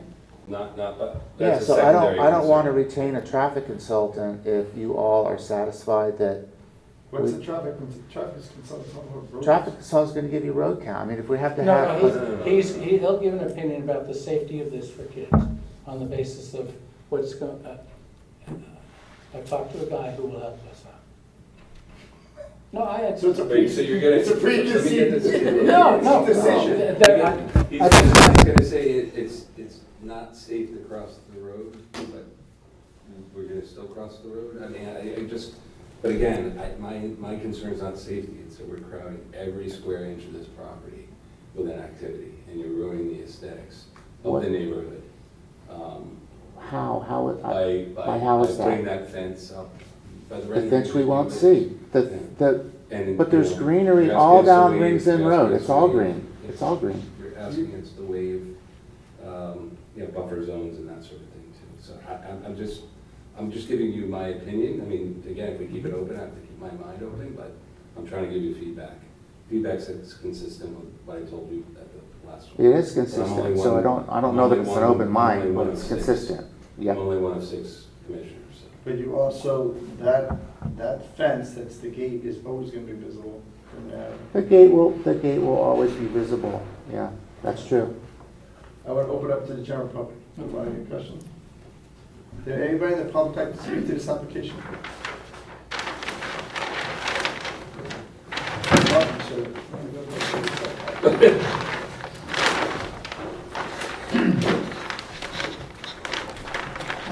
Good evening. My name is Pear Sekse, S-E-K-S-E. I live at 42 Beach Drive. I am currently chair of the Buildings and Grounds Committee for St. Luke's Church. I've also been on the person-to-person board for, 20 years. I'm board members and so forth. And I've been a resident in town for 30 years.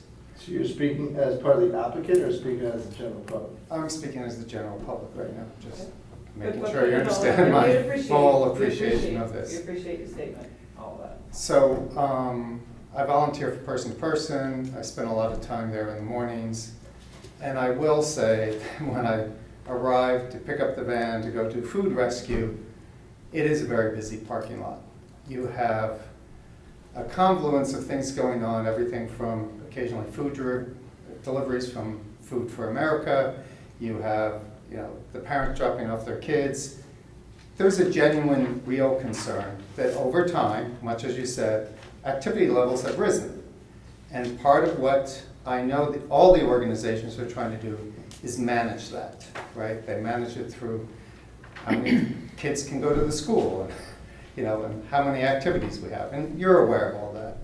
So I just suggest to you that even though it sounds like we're intensifying a use, we're really trying to just shift the use on the campus.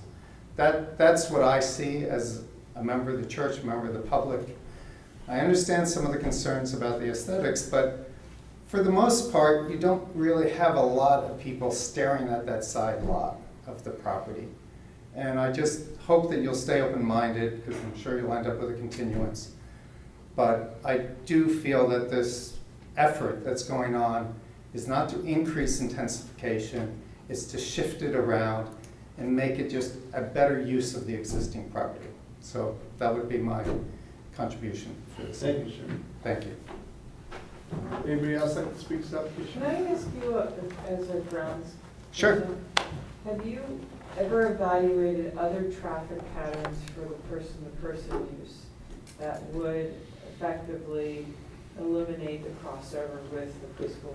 We're talking about, now he's gonna answer your question as, not as a general public. Got it. You're as part of the applicant, so you Got it. can I wear one out of the can other. come back in again if you want me to come in as the applicant. Sit down. No. Well, I could bring you up. Yeah. Okay. Okay.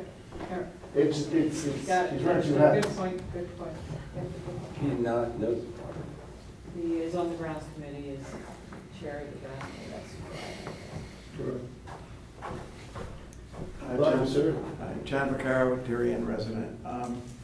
We have some properties in the area and a budding across the street, as well as, I don't know, we have at least 3, maybe possibly 4 properties that are in the area.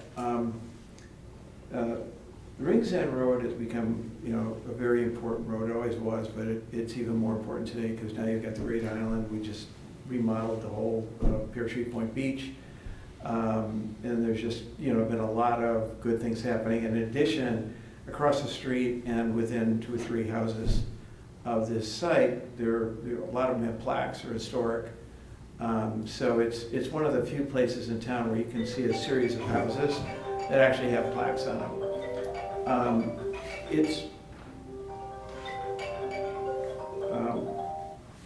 don't know if we're supposed to use the word character or not, but I'm not sure a lot of those are.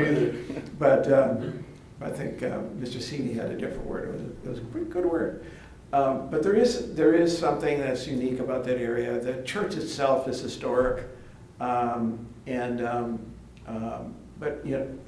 don't know where you all will come out on this. If you're going to make it work and actually allow it to happen, then there probably needs to be a little bit more thought, and there's probably a lot of thought that went into it with respect to the site. I think Rings End is actually, the elevation of the road is actually higher than the building, and I think somebody mentioned it's about a 5-foot difference. You may want to even consider cutting away so that it becomes more level, but 5 feet down, maybe not 5 feet, but at least 2 or 3 feet. The kids themselves are only like 3 feet, so that sort of shelters them a little bit further. The other thing is fencing materials. You mentioned Goddard. It's a white fence. It's shiny. That's not what we would have liked, but we also have other fences we've used that are, the prefab sort of fencing that, like for instance, at the 1950-1958 Post Road property, there's a greenish fence that is called the Buff Tech material, which doesn't shine. And it looks like a real fence, and frankly, because it blends into all the shrubbery, you don't even see the fence. But it's there. That's where the bicycle stores roost and whatnot. But that material is a pretty good material. The other thing that really wasn't discussed much, but I'm not sure what the sight line is from the Post Road looking back at the church. And do you see the playground? Do you not see the playground? I don't know. I couldn't see the renderings, but I don't know if that actually is a factor or not, in terms of, you know, again, if you're thinking about even from a safety perspective, Post Road is, that part of the Post Road gets about 16,000 cars a day. That was the old number. I don't know what it is today. It kind of depends on what's happening on I-95, whether it's backed up or not. I'm not, it's a tough decision for the board. It's tough for the church. But you know, generally speaking, you kind of want that side of the building to basically be the way it is, as opposed to moving the playground to the front. So, anyway, I can't really say much more. Okay. At this part, what do you want to do with this application? Leave it open, close it? Open? Leave it open. Yeah. We'd ask you to keep it open so we could see if we can address your concerns more effectively. Okay.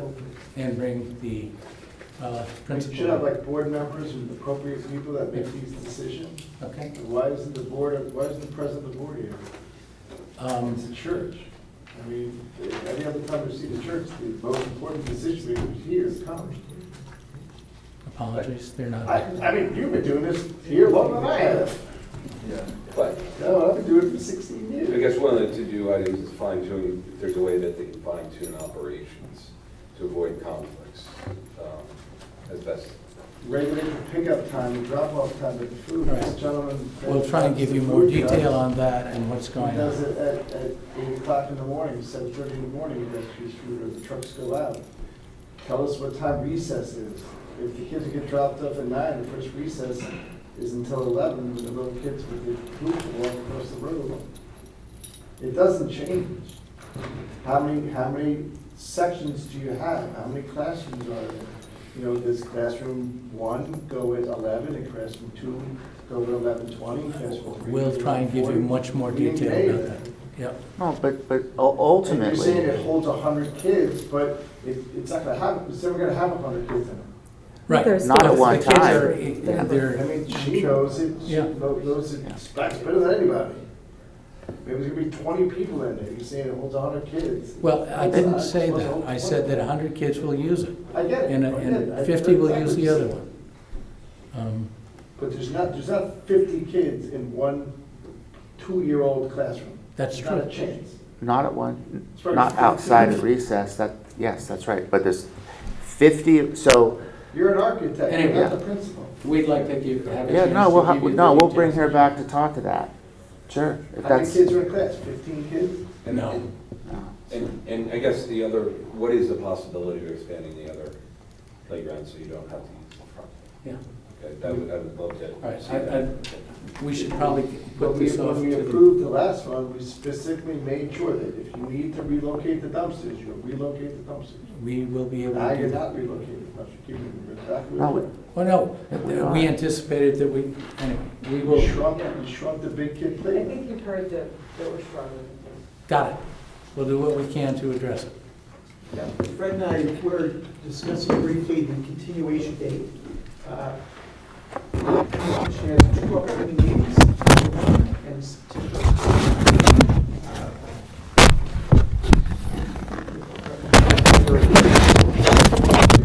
I would go to the 8th, because I think that will give us a little more time to come up with something. And I think given vacation schedules, that makes sense. And if you need an extension, let me know. I'll grant you an extension. Thank you, sir. This will be continued September 8th, 7 p.m. and room 206. Thank you. Thank you. Thank you, John. Oh, Come back, sir.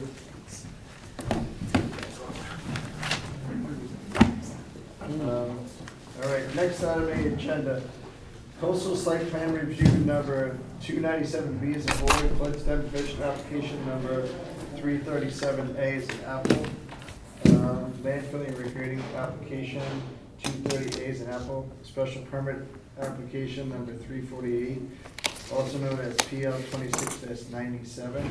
Hay Island CT2 LLC at 157 Long Neck Point Road.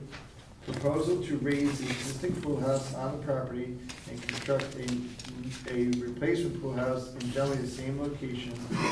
Reconfigure the driveway and terraces and walkways, construction of a tennis court, and perform related site development activities within regulated areas, including installation of stormwater management. The 14.24 plus or minus acre subject property is located on Hay Island, located off the east side of Long Neck Point, and accessed via private driveway and causeway from Long Neck Point Road, approximately 220 feet south of Pear Tree Point Road, as shown on Assessor number 59 as lot 12 in the R1 residential zone. Jeremy, Fred, what do we got? This is another one that was, you'll recall, before the commission back in May relative to some additions and alterations to the main residence on the house.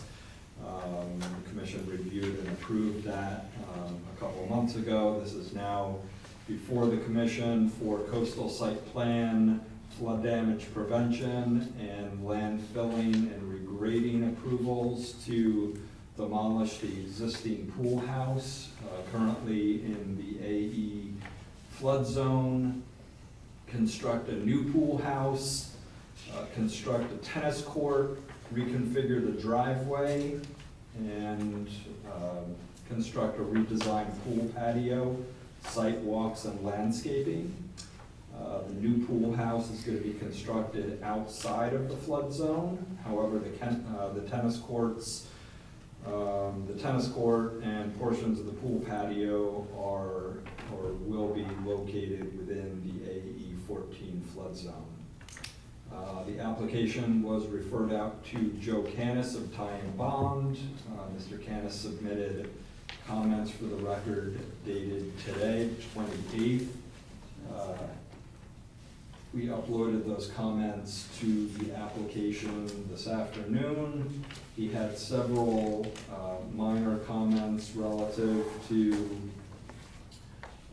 the condition of the existing stormwater renovation basin, how the gallery system will be accessed for maintenance, and some administrative engineer notes on the plans. The applicant's representative, Craig Flaherty, responded to those comments also this afternoon, noting that each of those things could be addressed as a condition of the commission's approval. The application was also referred out to Mike Beatty, the building department. Mike submitted an email for the record dated June 25th, noting no issue with the application. Craig Flaherty is here to present the details. I like how you did the Valley White thing. Yeah.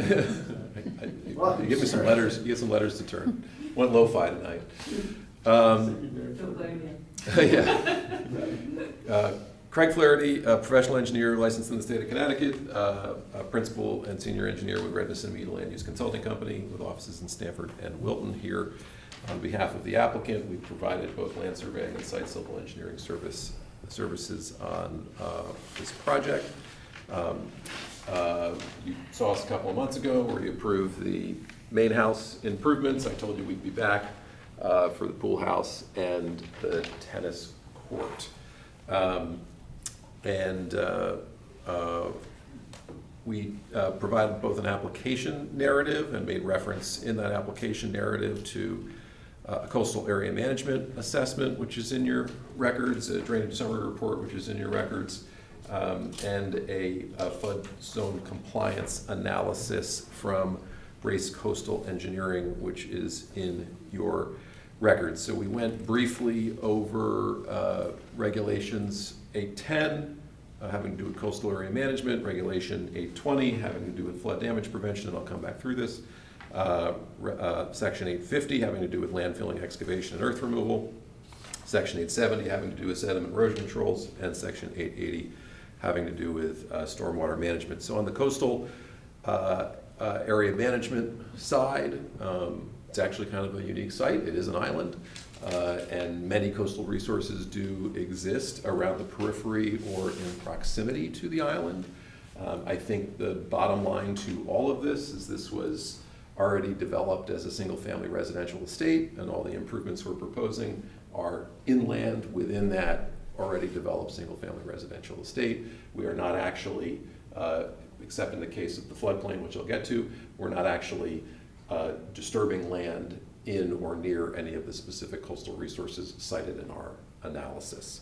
That's a good segue into section 820, which is analysis of the floodplain. So you've got, again, your kind of wave action velocity zone.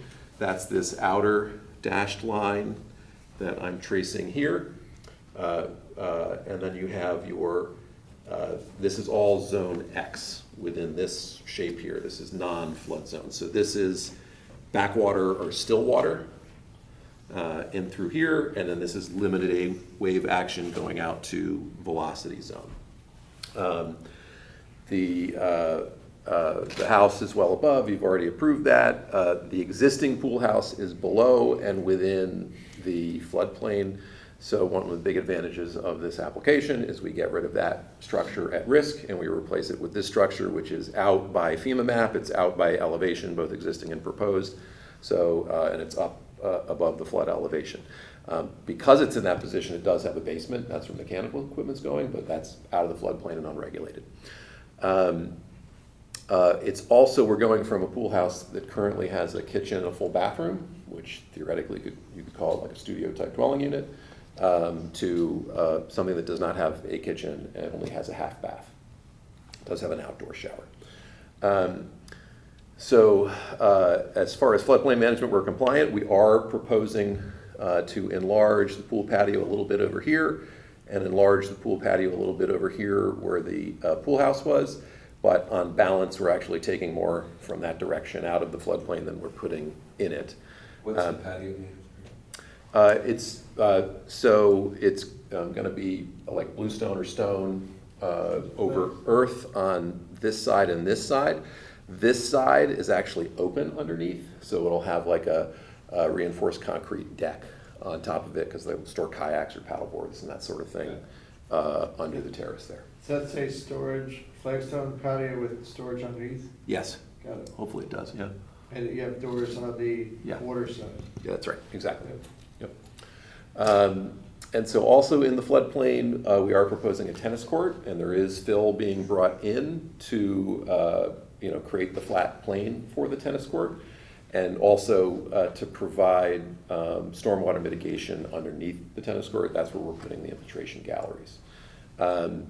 So since we had fill in the floodplain and we're changing the shape of the land around the edges a little bit, we did have Riviera Associates Coastal Engineers run a wave analysis and floodplain compliance analysis.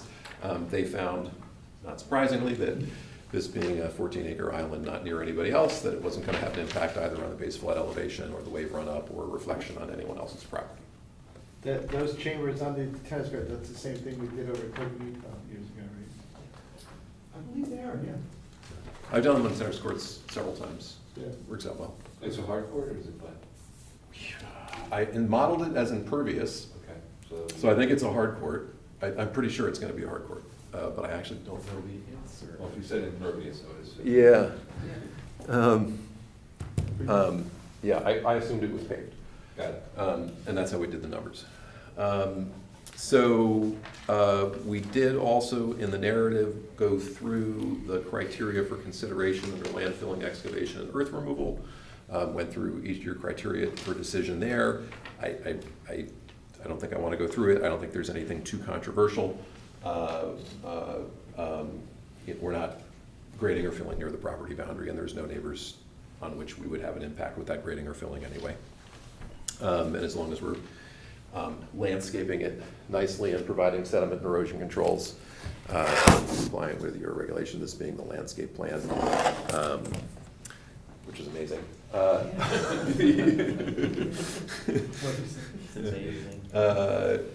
So obviously we're going to have sediment erosion controls. It's a requirement of any land disturbing activity. That's something you're very used to seeing. That's provided in your records. And lastly, we touched on section 880. This being a coastal site, we're really only addressing water quality. The house was rebuilt in 2011, I want to say, and some work done then, so there actually is a stormwater renovation in one of the side yards over here, a stormwater renovation basin.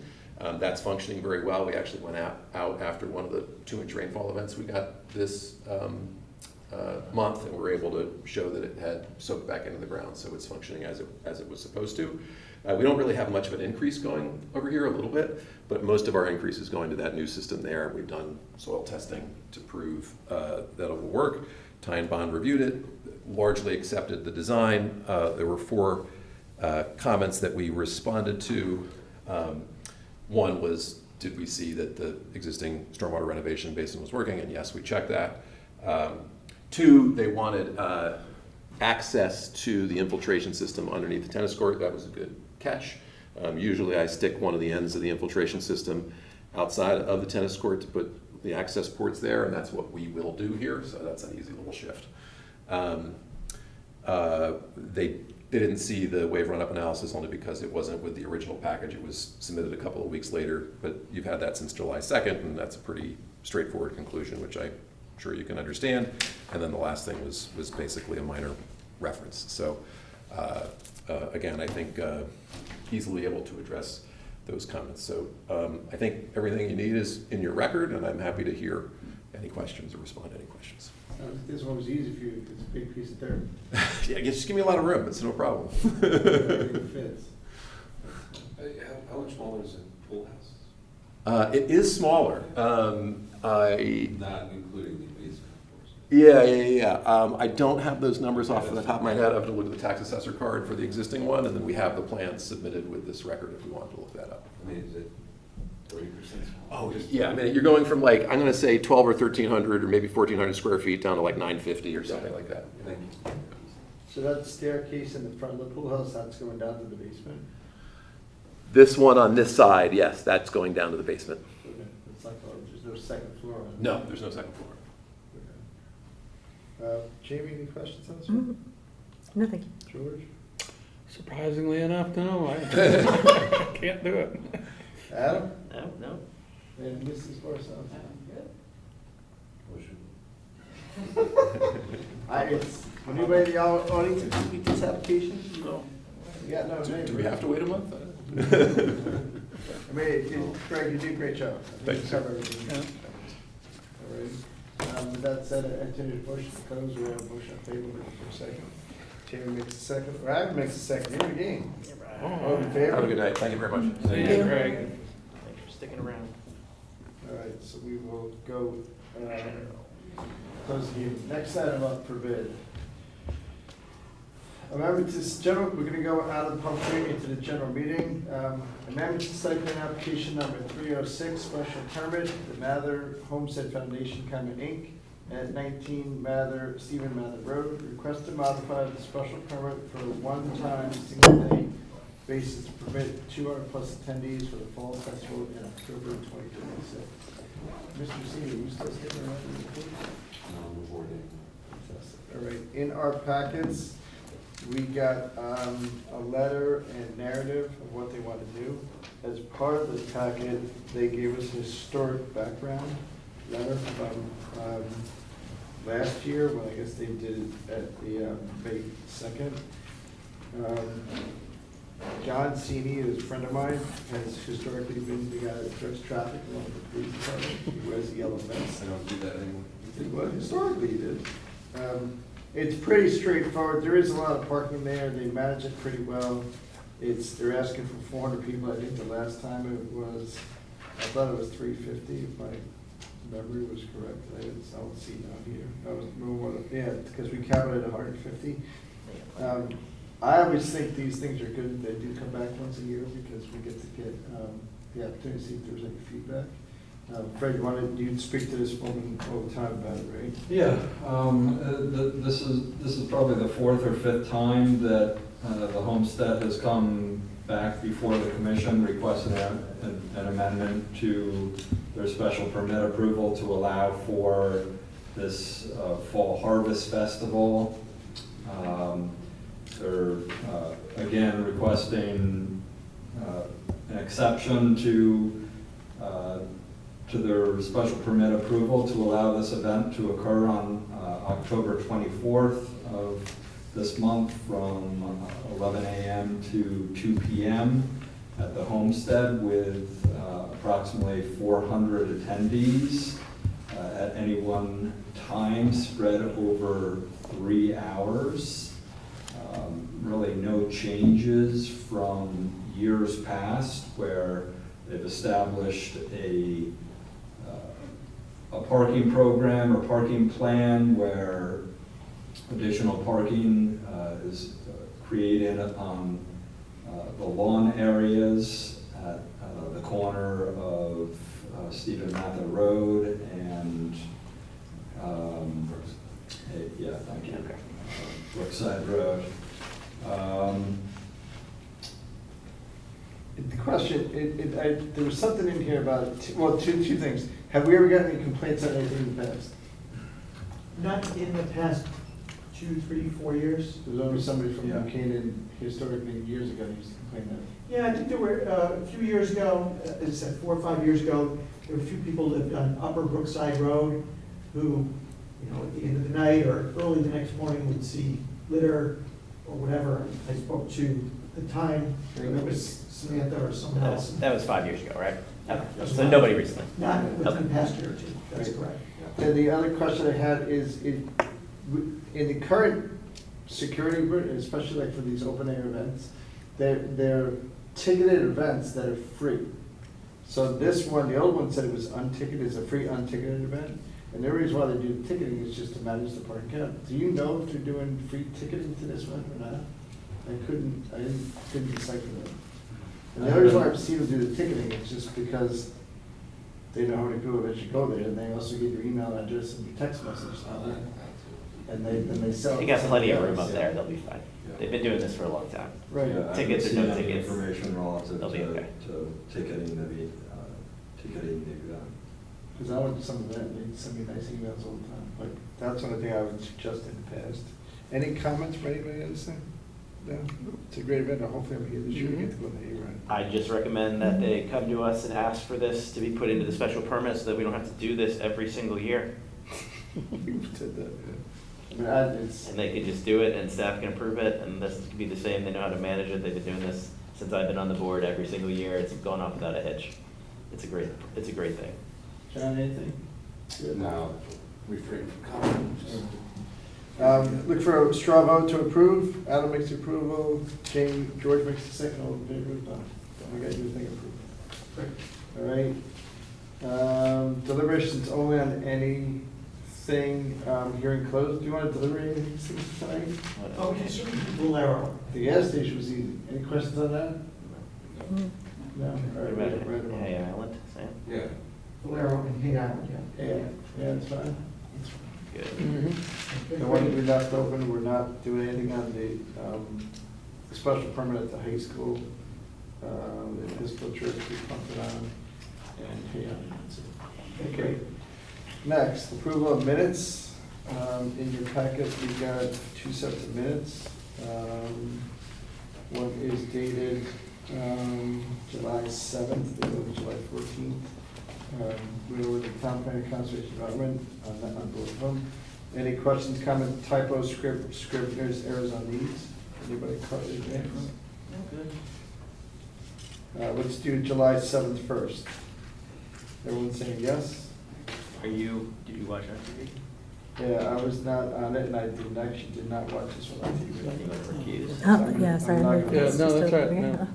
I was there on the 7th. Motion to approve the minutes, makes the motion, John makes the second, all those in favor? 5 plus 1 abstention.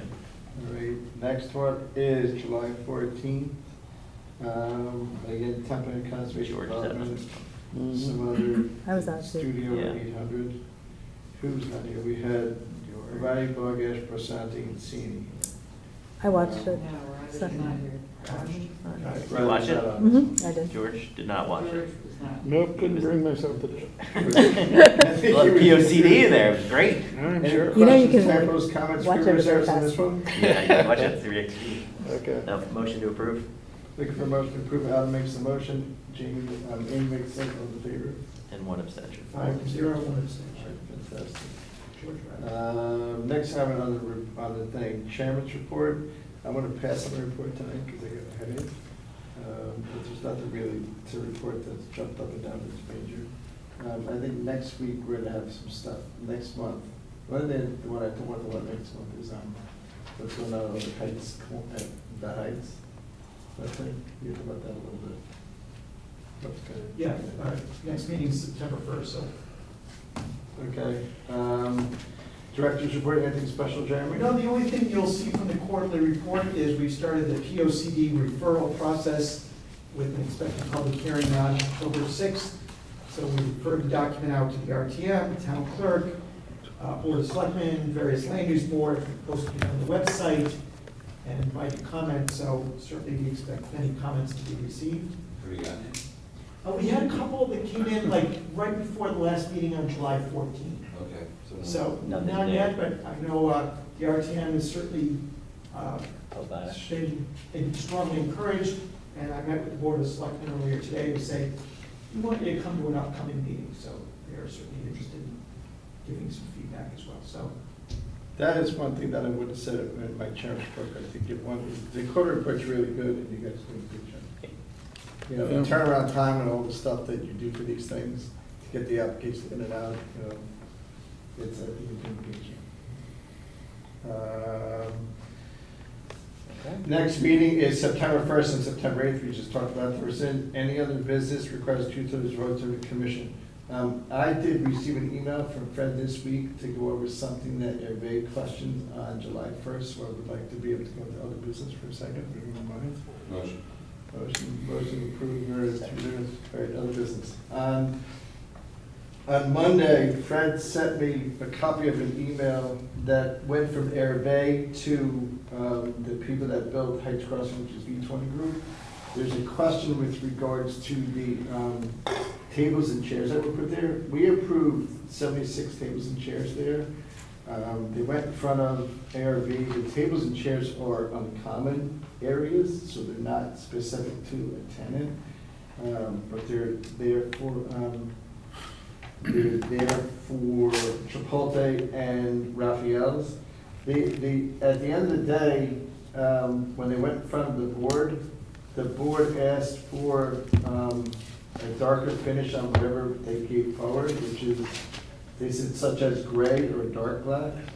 The chairs are there today. I think they look great, but I think they're called brushed stainless steel. Yeah, the handles. Right, and it's brown. Stainless steel versus gray there. So the question is, do we want to? We were that specific in the site plan? We were not, no, in the site plan, we just said 76 tables. Okay. You know, just put them in. Let ARB answer the question. Right, and so now we're just saying, we want to, the chairs are there, the tables are there, they're paid. Did they meet our resolution? Is that the question? Yeah. Yeah. Yes. Yes, they did. These are the Chairs are great. Yes. Oh, yeah. Where's the location they're supposed to be? I don't remember off the top. Raphael's in, I'll call it in the Esplanade. Yes, the patio. Right? Yeah, Patio. I went by there Some yesterday. so- Near Heights Road, near, I'll call it the fountain. They're kind of Right. spread, Spread just, out. Thank you, Jim, yes. 76 total, and according to the The legs aren't resolution, dark enough. they can move them wherever they want. so it's just the legs, is that? Yeah. Yeah. So everybody wants it, everybody's allowed to do administrative approval on this. So he's looking for guidance whether or not he should give administrative approval, and Sure. my guidance is yes. Yes. Motion to approve. Yeah. Andy makes a Yeah. motion. Just to be clear, Yes. the alternative is that they have to go buy other? Yes. Right. they Yeah, did. okay. Well, let's approve that. Right, exactly. This thing's been going on long enough. Right. Chairs are approved. They've been there since May, it's now August 1st. Okay, we'll send a letter out. You can tell already, you can put it in the approval. What else is on the agenda? Motion to adjourn is next item on the agenda. Okay. Anything else? Adam makes. That was quick. CD makes a second. Get a All in dog at favor? home. Needs to go out. Karen makes a third. Oh. Karen All in favor? We should let Karen make the We're adjourned. We're adjourned. Just bring your dog next Thank time. you.